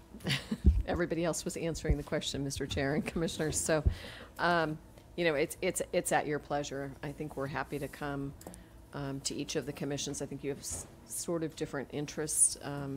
The Montecito community really doesn't have a lot of agricultural property, so I don't think their concern is really going to be about operations in the agricultural area. It's going to be limiting operations in the residential areas. And I think your commission has a broader set of issues that you may want to address. We'll find a time. So either way. Well, if we have to set a special meeting, we'll do it as we follow this process along. Okay. We're going to turn to public comment. We'll go, let's see, it's 10:30 now. We started about an hour ago. So we'll go to 11 with public comment, then we'll have a break, and then we'll come back and finish public comment. Keeping in mind, if you have comments on item 2 today, that's a specific ordinance proposal which impacts those who may currently be growing cannabis, and certainly you're welcome to speak on that as well. But on the general topic, the briefing that we've heard from staff, this is your opportunity for that. Because the number of speakers is significant, I'd like to ask that you confine your comments to either agreeing with prior speakers or if you have unique comments, making sure we hear those. We will have an upper limit of 3 minutes per speaker in any event, and we'll keep close track of that. And I'll try and call on 3 speakers ahead of time, so you're ready to move up when the speaker ahead of you is at the podium. Also, we have a significant number of speaker slips submitted to us from Santa Barbara, so we'll take 5 speakers in the hearing room here first, and then we'll take 5 from Santa Barbara, and then return back to the speakers in this room.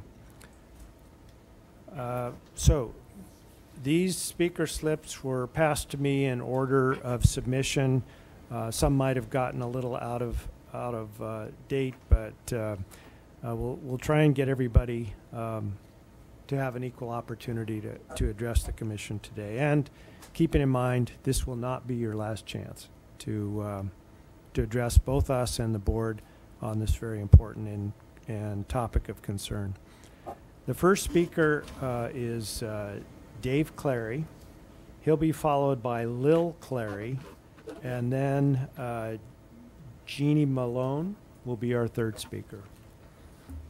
Good morning, Mr. Clary. Good morning. Thank you for the opportunity to speak. I've lived in Tepesquay Canyon for 20 years. I'm a retired attorney, and I have a number of things I wanted to comment on. First of all, I wanted to congratulate you on this ordinance amendment. It's the first time I've seen any teeth that you can really enforce, and I really like that, and I hope that enforcement follows. We're all in Tepesquay Canyon very concerned about that. So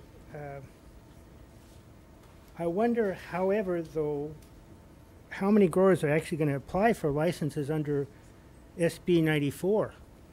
I'm an attorney. I've tried to read the statute. It's basically 100 pages long, but I've added in all the statutes, or most of them that is referenced, so it's down to 197 pages long. I've gotten halfway through it. My impression of the statute, and I congratulate everybody on both sides who've read it. It's quite an effort. But anyway, my impression of the statute is this is really expensive to comply with this. The small growers in Santa Barbara County are going to have a real problem. I have heard, I don't know whether it's true or not, that in Mendocino County they're ignoring it completely. And it is just so expensive, so convoluted, so comprehensive, great intentions, but the practical matter, you know, unless you're really a big grower, this is going to be tough to comply with. In Tepiscate Canyon, you know, I bet they're going to continue. I don't know. I wonder if they're not going to continue like they're doing right now, which is totally ignoring any laws, any ordinances that are passed. And that's the other issue. In Latin America, there's a word they use a lot, impunidad. I kind of wondered why they use that word so much. That's, you know, newscasters, reporters use it. It's the same meaning in English. Now I know what it means. Impunity means you do whatever you want, regardless of whatever the laws are, and that's what we have in Tepiscate Canyon. So we don't really want to head down the routes of Central America and Mexico. So impunity is a big issue. Okay, what can be done about it? Well, there's a statute in the Civil Code, section 1708.8, which specifically allows when there's an articulable suspicion of a violation of any kind of law or ordinance, that government people can, from a place where they're legitimately placed, any government authority looking into any kind of violation, an articulable suspicion, not probable cause. They can stand and take photographs with telephoto lenses. They can use binoculars. They can use whatever source they have to actually observe what's going on. We need people out there in Tepiscate Canyon to do this. There are lots of us who will allow you to come on our land. You can go on public land. You can spot people digging wells in Tepiscate Creek. You can spot from our place, my home, 3 growing sites. One of them on the burn area from the Alamo fire with 100 plants. So, I mean, come on out, or whoever you people can, excuse me, whatever authorities that you have to actually do something about enforcing the current regulations, we would really appreciate you taking those steps. Thank you very much for your time. Thank you, Mr. Clary. Lil Clary is next. She's followed by Jeannie Malone and then Renee O'Neill. Okay, are you resetting this timer? It is. Okay, thank you. My name is Lil Clary. I'm a 20-year resident of Tepiscate Canyon in the 5th District. And I would never have thought that I would be spending my 48th wedding anniversary speaking to this body, but that's the case today. Congratulations. Thank you. I'm here on behalf of the Tepiscate Canyon Crisis Committee with our nifty little purple visor caps. We have a core group of 20, and we're representing other neighbors who are unable to be here today. We are absolutely opposed to commercial cannabis operations in the canyon, based on our experience with one legal non-conforming and multiple illegal grows. We do not believe that cannabis operations meet the standard used throughout the documents you've provided us today, which require that cultivation locations are compatible with the surrounding neighborhood. Tepiscate is a steep, brushy canyon.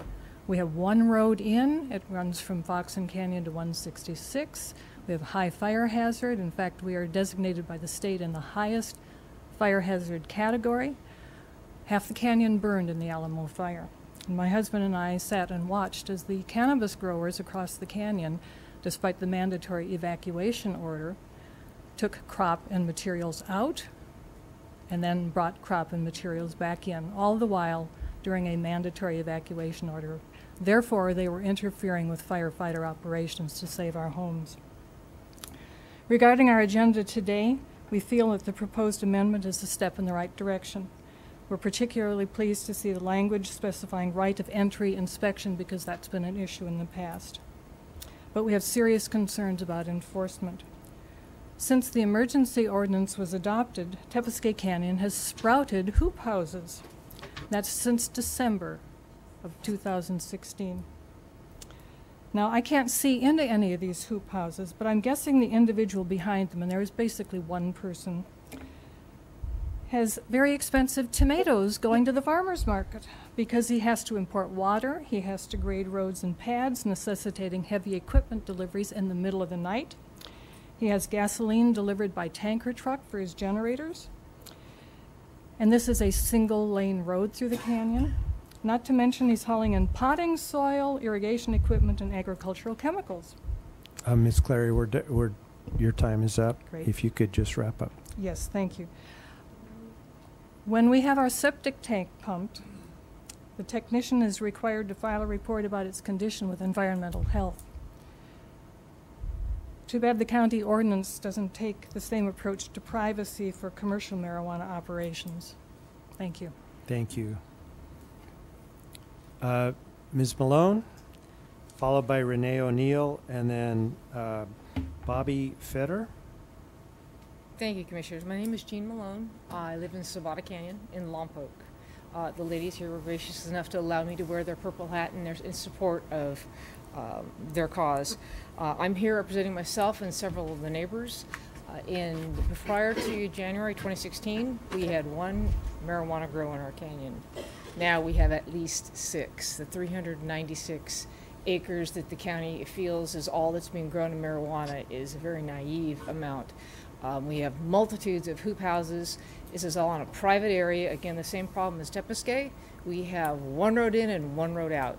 Multiple trucks coming in and coming out. I'm retired law enforcement for 26.5 years.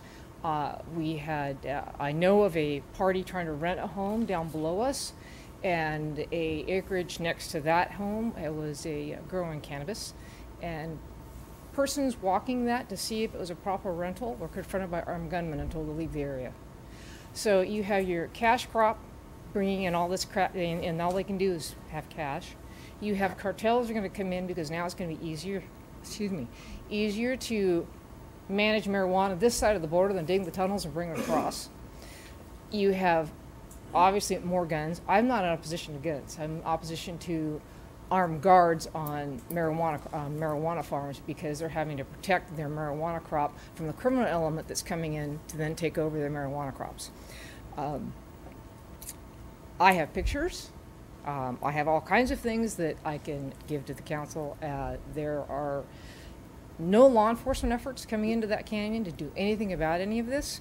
And if you can't enforce it now, how are you going to enforce it later?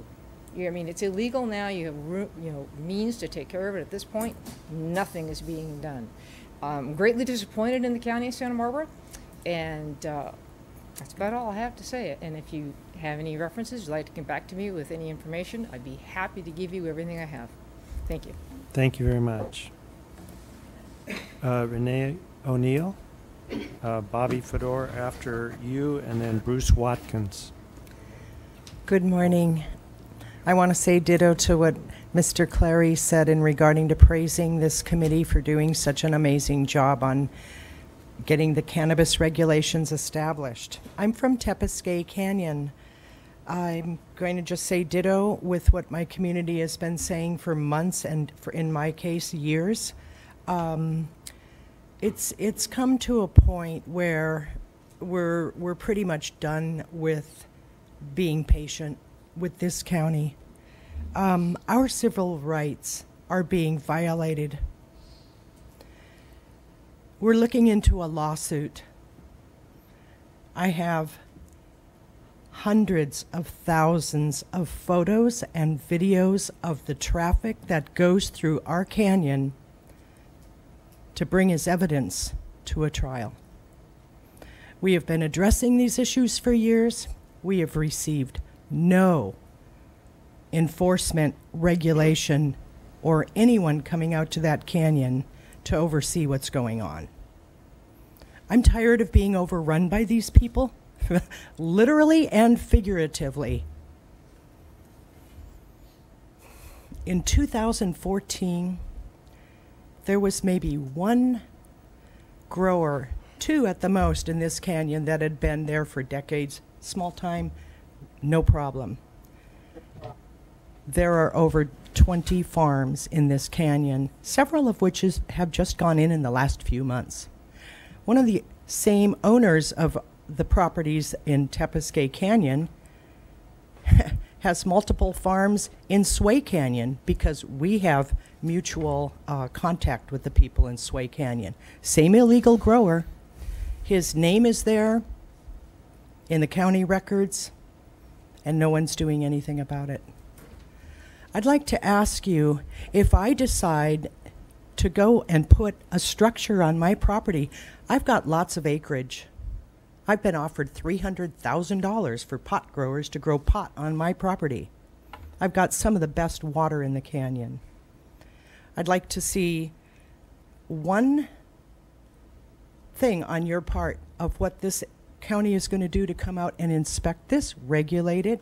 If I was growing an illegal structure on my property and putting up a house, you can bet your sweet bippy the county would be out there right on top of me. So why, if I am required to follow the rules and regulations of this county, and I do, why aren't you requiring other people?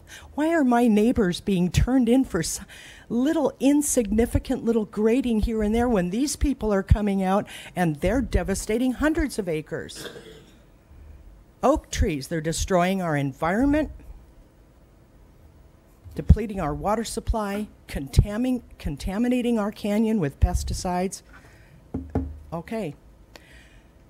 I'd appreciate it if someone would do something about this now, because if not, we're going to take Plan B into action, and if need be, we will destroy the entire cannabis industry in the state of California, and it's real easily done.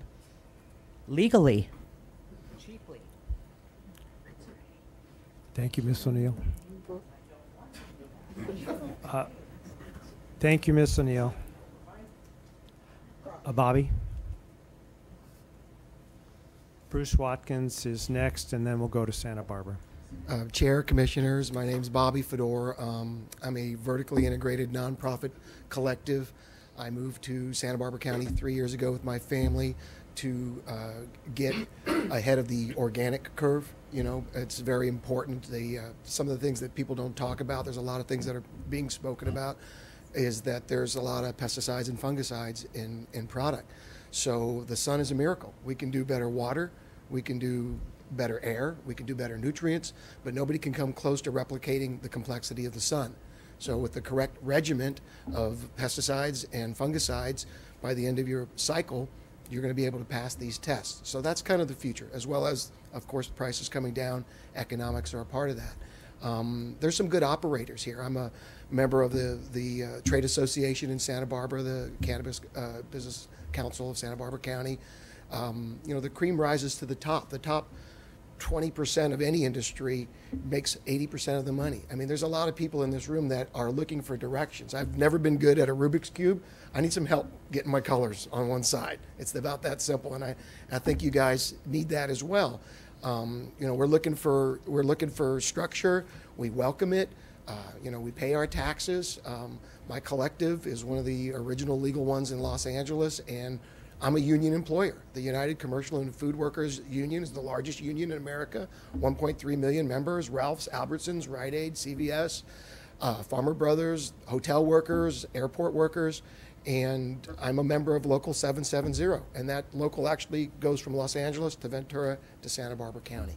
So, you know, we're providing union jobs, we're team players, we're not trying to throw the other people that are trying to find their way under the bus.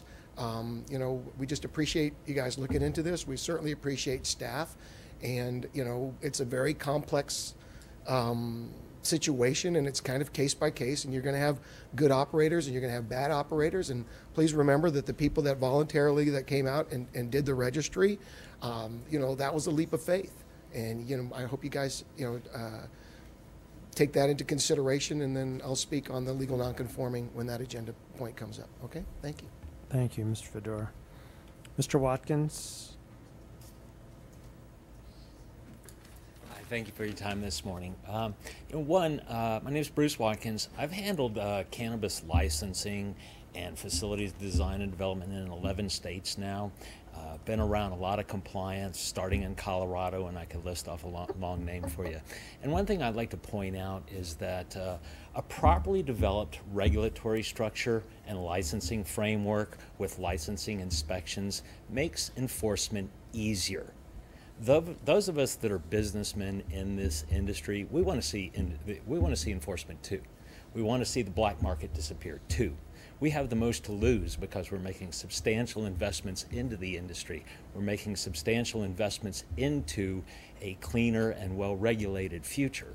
We're coming out and we're speaking at events like this so that we can be sure that we have some input, and so we can also know or let you know that there's an entire industry of capital, business people, folks that want to comply with the laws, folks that want to help evolve the laws, develop this into a well-regulated framework. That framework will allow the Sheriff's Department to properly enforce code violations, things of that nature. It's too hard to enforce the current laws in California. California was the first state to pass cannabis regulation in 1996. As a result, its regulatory framework is the least developed in the United States right now.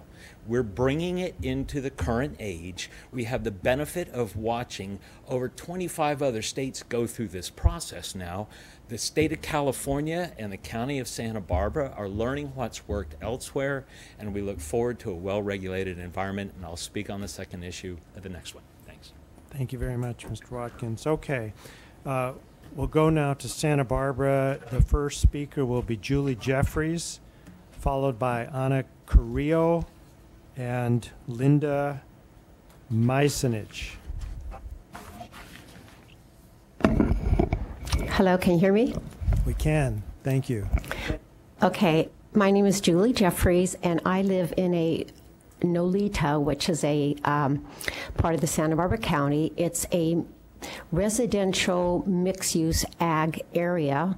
We have schools, we have a Vaughn's, a CVS, and we have three different ag areas. One, the San Marcos growers, which are on both sides of San Marcos Drive, right near the school.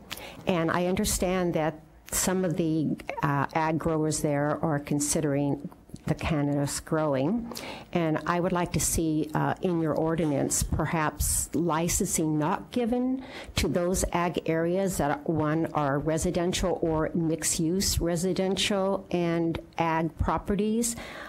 It's not just regulating the black market, et cetera, but complaints are from Carpinteria of very noxious skunk-like odors that permeate homes, the school, the cars, et cetera. There's lights all the time on in the facilities and noise. And if you do agree to licensing even in other areas, that standards are set that the growth can't be within 1,000 feet of schools or residences and parks, and that there is 100% control of any emitting odors, that there is a way not to have lights on all night long and machinery going in the cultivation, manufacturing. Also, definitely no retail sales in a mixed residential agricultural area. Thank you. Thank you, Ms. Jeffers. Ms. Carrillo is next, followed by Linda and then Janet Booth. Hello, I'm Anna Carrillo, and I'm a retired teacher living in the Carpinteria Valley for the last 44 years. According to the voluntary registry, 52 growers on approximately 192 acres have signed up who are currently growing cannabis. I and other neighbors living in the city and the county are concerned about the huge concentrations on basically 2 4-mile stretches on Foothill Road and Villa Real in Carpinteria. These cultivators are claiming that they are all growing under the legal, non-conforming use permitted under Article 10, which I know you're going to talk about later, if they were growing medical marijuana before January 19th of 2016. This is ruining some of the neighborhood character, which I think, the Planning Commission should be very responsible for. And we're curious about the real estate notification, about, living next door to, these cannabis operators. Many city and county residents have been dealing with a considerable increase in odors since we first started noticing the offensive skunk-like odors toward the end of last summer, 2016. At that time, I and some local residents of one area met with Salud Carbajal. This problem has continued to increase with no effective means to make complaints, even though public nuisance was listed in the Article 10. The complaint process via the zoning department is very arduous, and one must have an address to make a complaint. The APCD isn't equipped to handle this either. In July of 2017, 41 people on the Nextdoor site documented odorous complaints in different parts of Carpinteria Valley and the city. These were residents in the city also. Some experienced nausea, allergic reactions, runny eyes, and headaches.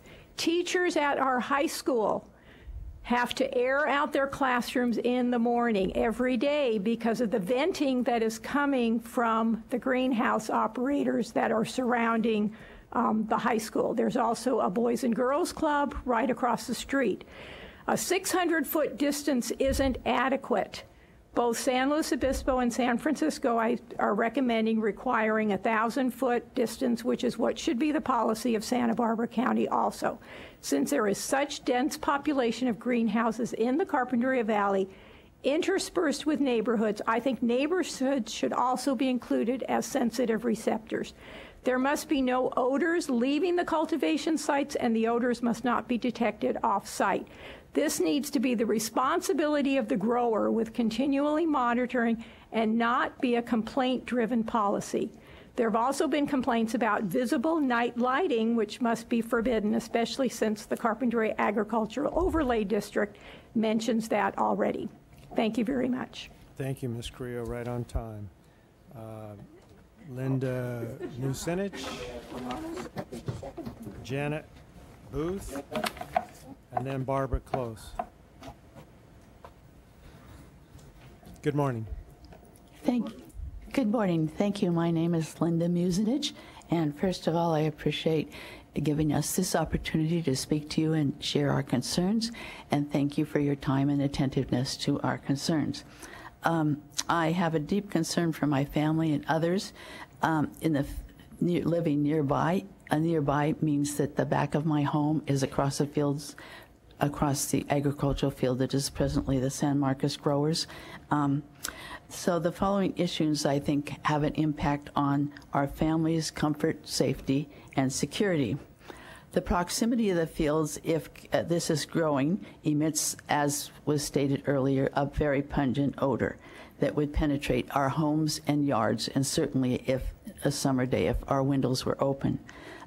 The schools present in the area, which I think you should be aware of, are San Marcos High School, Hollister Elementary School, El Camino Elementary School, Girls Inc., Salvation Army Preschool and After-School Care, and soon to be built in the field directly behind would be the Montessori Center School.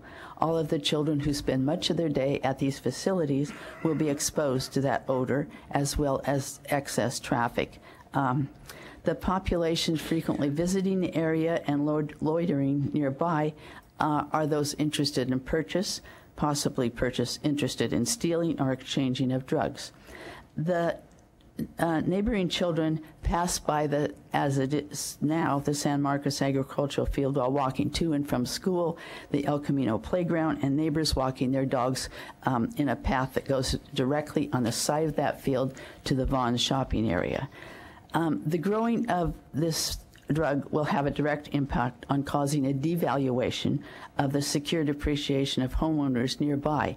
In addition, selling your home will be much less desirable for families to purchase. It has been stated in statistic that the crime areas are increased with the presence of marijuana fields in neighborhoods.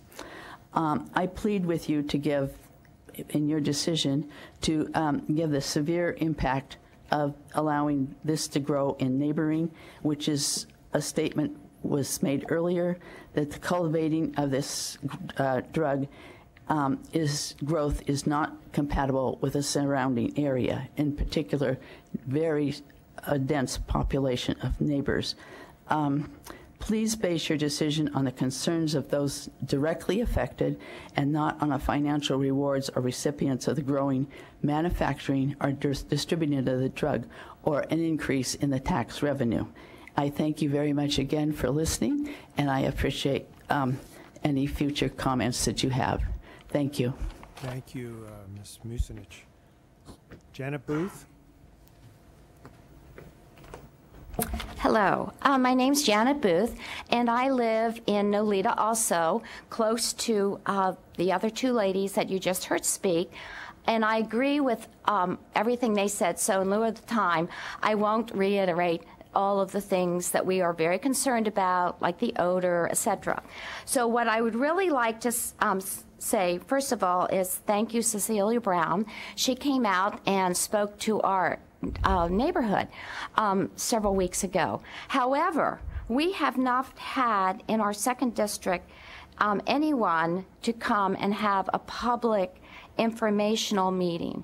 So I would really like to request something be organized in our area, because most of the people aren't even aware of what is going on yet. And I know we all have many, many questions. One of my questions is, with the setbacks, whether it's 600 or 1,000, which I recommended in an email, when the setback from a school reaches an agricultural area, the rest of that agricultural area, can they then grow cannabis on it? Or is that entire area excluded from cannabis growing? That is a question that I would like answered, possibly at some time. And I know we have a lot more. So I'd really like to see if we can have a meeting set up, like I said, in our area. Thank you very much. Thank you very much, Ms. Booth. Barb Close. Hi. Good morning. I'm Barb Close, and I'm one of the leaders of the Eastern Goleta Valley Coalition. Earlier this year, I became curious about the cannabis industry and about the county's apparent intent to bring this industry into our area. I began educating myself by reading. I talked to cannabis business people. I learned what worked and what didn't work in states where it's already legal. I visited cultivators and distributors and listened to residents in Carpinteria who have lived with the impacts of cannabis for many years. What I can tell you is that the more I learned, the more I realized how much there was to learn about what is being touted as the green rush. Clearly, there's a need for numerous discussions in meetings where the public can hear what is being discussed. My concern in coming today is the accelerated pace at which the project has progressed and is progressing. The ad hoc committee has met 13 times since February, and today, which is mid-September, is the first opportunity that the county staff planned for the planning commissioners to be briefed and ask some questions, and that there is merely one more meeting planned in January. How is it that something of this importance got this far without the Planning Commission being involved? Additionally, the ad hoc committee appears to be taking, in my opinion, an advocacy role rather than a neutral, informative position. Many of us in the 2nd District are deeply concerned with the lack of public awareness and dissemination of necessary information about what is being proposed or what to even comment on. I feel that the county has neglected to support the public process on a project that has potential for such huge impacts in our 2nd District community, which includes quite a bit of agricultural land. The public doesn't know what is going on. Neither does it appear that planning commissioners will have an adequate amount of time to meaningfully examine and vet the proposed cannabis ordinance. This whole initiative is moving at freight train speed, and we are afraid of the wreck that might be waiting down the road. I just want to say that you probably know this, but currently the county has a ban on cannabis until 2019.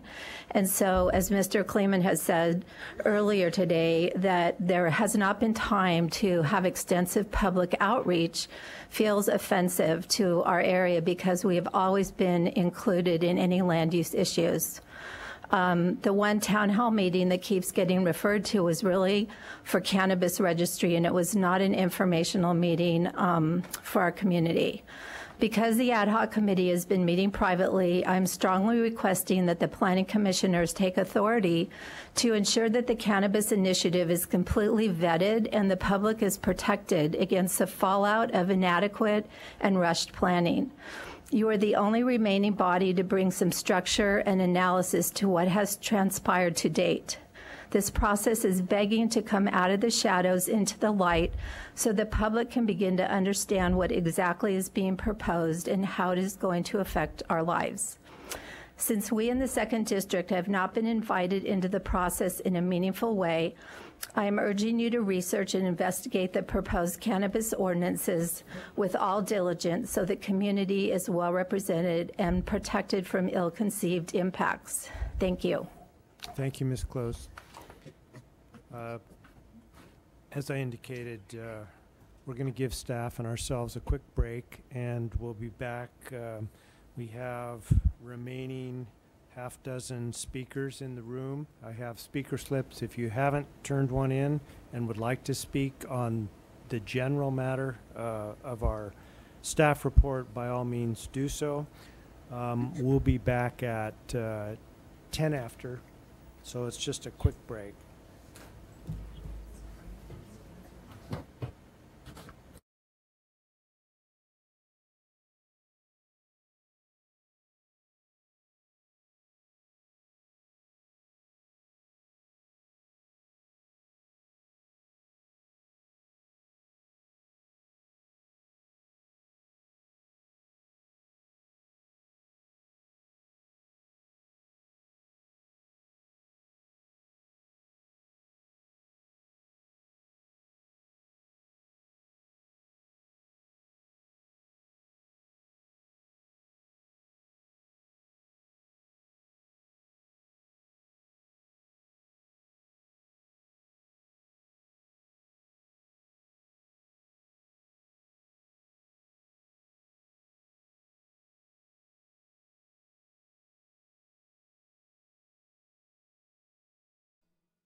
We're ready to get started again, everybody.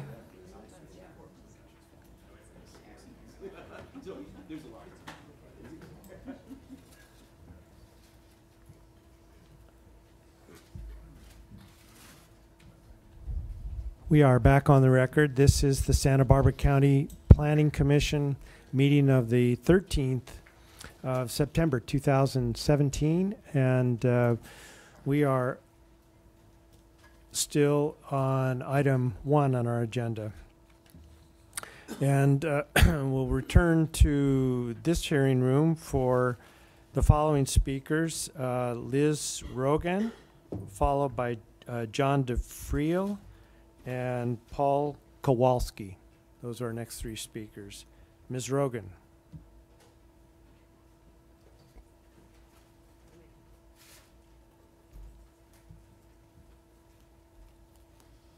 Good afternoon. Thank you so much for your time, and I really do appreciate your attention. My name is Liz Rogan. I am the Vice Co-Chair of the Cannabis Business Council of Santa Barbara County.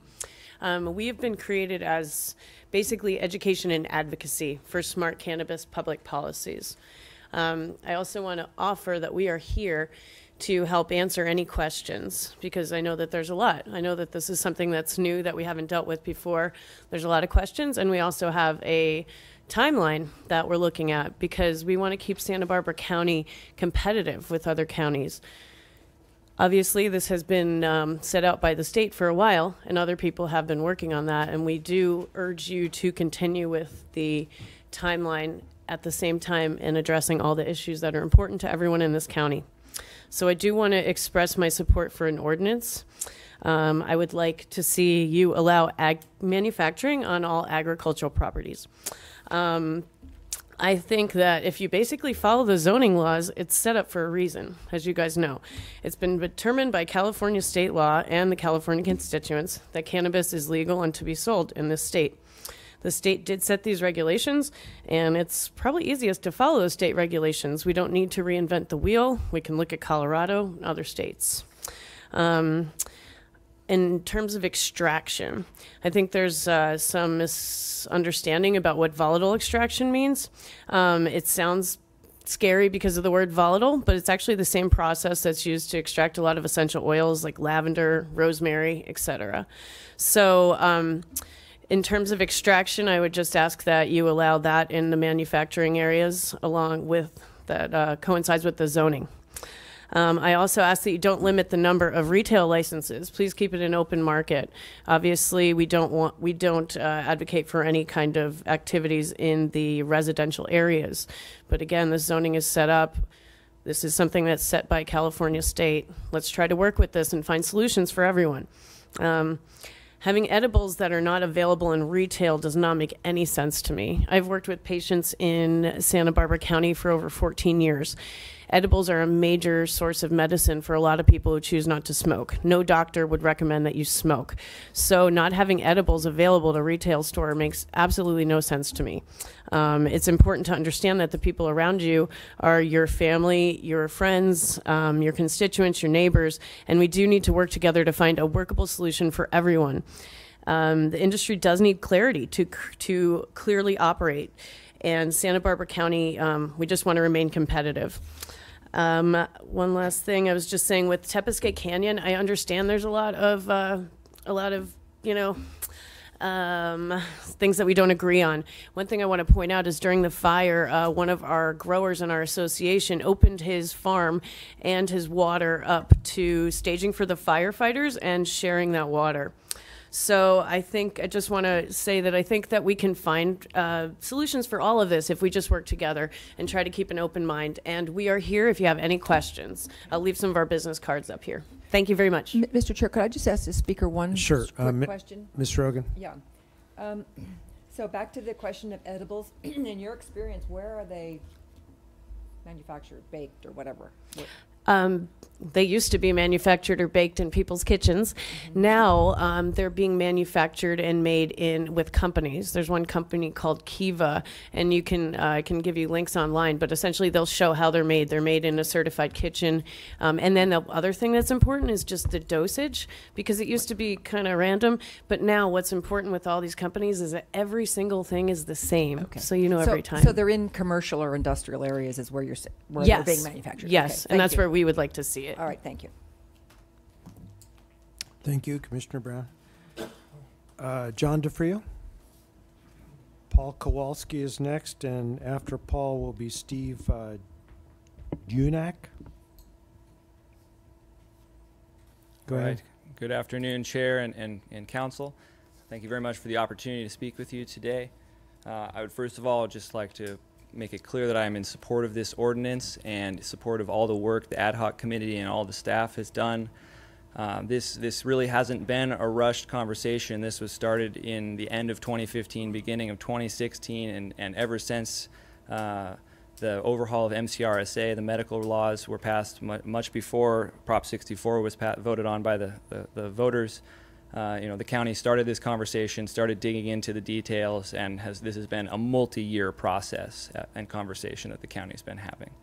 So the staff has done an extraordinarily good job of reaching out to public input at multiple different places throughout the county. They've done an extraordinarily good job of reaching out to industry to try to understand an extremely complex topic that does not have a lot of publicly available information, since we are talking about regulating an industry coming out of being exclusively a mostly black, if not gray, market here in California. On that note, 64% of people voted for Proposition 64 in Santa Barbara County. The overwhelming majority of people that live in Santa Barbara County want to see this industry thrive and succeed, and they do not want black markets and prohibition anymore. A lot of the challenges that we've heard today from, like the people in Tepiscate Canyon, the good industry operators, our hearts go out to those people. We want to see strong regulation so that illegal operations are not blossoming. And clearly under the current regulatory paradigm, that's not being stopped. But under a strong ordinance like the one before you, I believe a lot of those controls are in place, and this ordinance is very well thought out. The industry is in a transition, and much like anything in any other farming crop, at least as a business person, economics are the main driver. If you create a strong regulated market that doesn't have burdensome taxes, you will see this market grow and the black market will disappear, but there will absolutely be a transition period here, and the next couple of years will be tough, but they will only be tough if we move forward with regulations. If we continue to stay where we are or move backwards, you're just going to have a black market to deal with and no legal operators to point a finger at. I think that today may have been the first time I've ever heard that the Planning Commission is moving too fast. And I don't think they're normally have people complaining about that. So I would just say, support the work that the staff has done, and I look forward to working with you guys in a regulated market going forward. Thank you very much. Thank you, Mr. DeFrio. Paul Kowalski, Steve Junak, and then Steve Decker. Good morning, Chairman, board members. My name is Paul Kowalski. I'm a board member of the Cannabis Business Council of Santa Barbara County. I'm going to keep my comments brief because I think Liz and John both covered many of the topics I was going to discuss. We welcome a regulated and orderly industry to operate in. We believe that many of the ordinances and regulations that the county and zoning laws you have in place will suffice for the industry. It is a big change. One of the challenges that we are concerned about is the proliferation of the black market. Any type of restrictions or prohibitions on legitimate business people will simply encourage a black market. The industry has been around since Prop 215 was voted on in 1996. And as I heard, one of the comments is that there are plenty of regulations out there that make no sense. There are a lot of things and a lot of challenges that we face, and we believe that the county has been doing a good job in addressing many of the issues head on, and we look forward to working with you to come up with a solution that works for everyone in the county. Thank you. Thank you. Steve, Junak, okay, great. Good morning, Chair and members of the Planning Commission. Thanks for letting me speak this morning. My name is Steve Junak. I'm a resident of the Lompoc Valley. Several of my neighbors and I are very concerned about the proliferation of commercial cannabis growing operations in our rural neighborhood. The legalization of cannabis in California has created a gold rush mentality in several rural parts of the county. Growers are hoping to be classified as legal, non-conforming operators, so they are rushing to lease or buy land, grow cannabis there, and hope that no one notices that they were not there in January of 2016, which give them that grandfathered status. I'm here today hoping that you will not treat all agriculturally zoned properties equally as this process moves forward. My wife and I live in a community with parcels ranging from 20 to 22 acres in size, and we share a common access road with our neighbors. 3 of our immediate neighbors have recently leased portions of their land to cannabis growers. We've seen dramatic changes in land use in our neighborhood already. These cannabis grow sites are clearly new activities where none existed in January of 2016, so they do not qualify as legal non-conforming uses. They are being rapidly developed and expanded on land that was vacant just 2 months ago. These grow sites have caused exponential increases in traffic on our shared access road, increased water use and noise from people, large delivery trucks, generators, tractors, bulldozers, and other equipment. There have also been extensive land clearing events, mature oak trees have been removed, and hoop houses and temporary fencing are being installed only about 10 feet from property boundaries. All of these activities are being conducted without any apparent oversight by the county. If commercial cannabis growing operations were only permitted on parcels 50 to 100 acres in size or larger, suitable setbacks could be required to protect neighbors from many of these impacts, as well as the objectionable odors and heightened security risks associated with cannabis production. Cannabis growers in our neighborhood are talking about hiring armed security guards during harvest periods, which can occur several times each year. Rural residential neighborhoods should not be exposed to these kind of negative impacts and the dangers associated with commercial cannabis production. Many of the concerns that have already been expressed by residents in Tepesquay Canyon and Carpinteria could be mitigated or eliminated by requiring larger buffer zones between neighboring human populations and commercial cannabis production. Limiting cannabis production to parcels 100 to 50 to 100 acres in size or larger would allow for the setbacks needed to be respectful of neighbors. The cumulative effects of allowing commercial cannabis production in cultivated rural neighborhoods, in populated rural neighborhoods with parcels smaller than 50 acres in size would be tremendous. We really hope that you will consider these impacts on neighbors as the legislative process moves forward. Thank you very much. Thank you, sir. Steve Decker. Good morning, commissioners and staff. I have a question for staff, if I may, Mr. Chair. Timeline.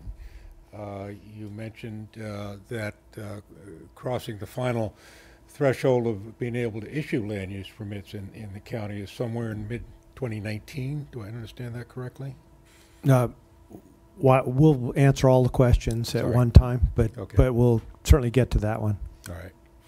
And then I think that question is the critical one as to timelines. I'm a real estate broker, and I have several clients that are concerned about this or interested in this on both sides of the issue, and timeline is as to when things might happen is important. So I think we all want to know the same thing. So all right. Well, maybe I can further clarify. Get a clarification, if I may. If the county, as I understand Mr. Clemens' comments, if the county gives the go-ahead by the end of the year that they're going to allow this in the county in some shape or form, so that the state knows that the county is on board and is going to be issuing land use permits, does staff see that as a segue, an appropriate segue with the state that will allow the state to accept applications from applicants at that point in time, subject to future land use permit issuances? I think the interplay of the coming county regulation or prohibition, whatever it turns out to be, and the state licensing is critical for all of us to know. Thank you, Mr. Decker. Mr. Decker was the last speaker slip I had in the room. Again, last call for additional speaker slips. In the meantime, we'll go to Santa Barbara for Bonnie Freeman and Jason Holland.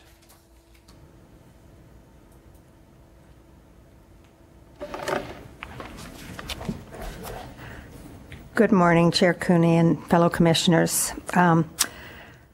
I sent in a public comment that was pretty extensive, so I don't want to rehash everything, but I hope you had the chance to read it. I didn't see that many long comments, so I hope you'll give consideration. Basically, I'm a community activist. I represented the unincorporated area of South Patterson for many years. It's District 2.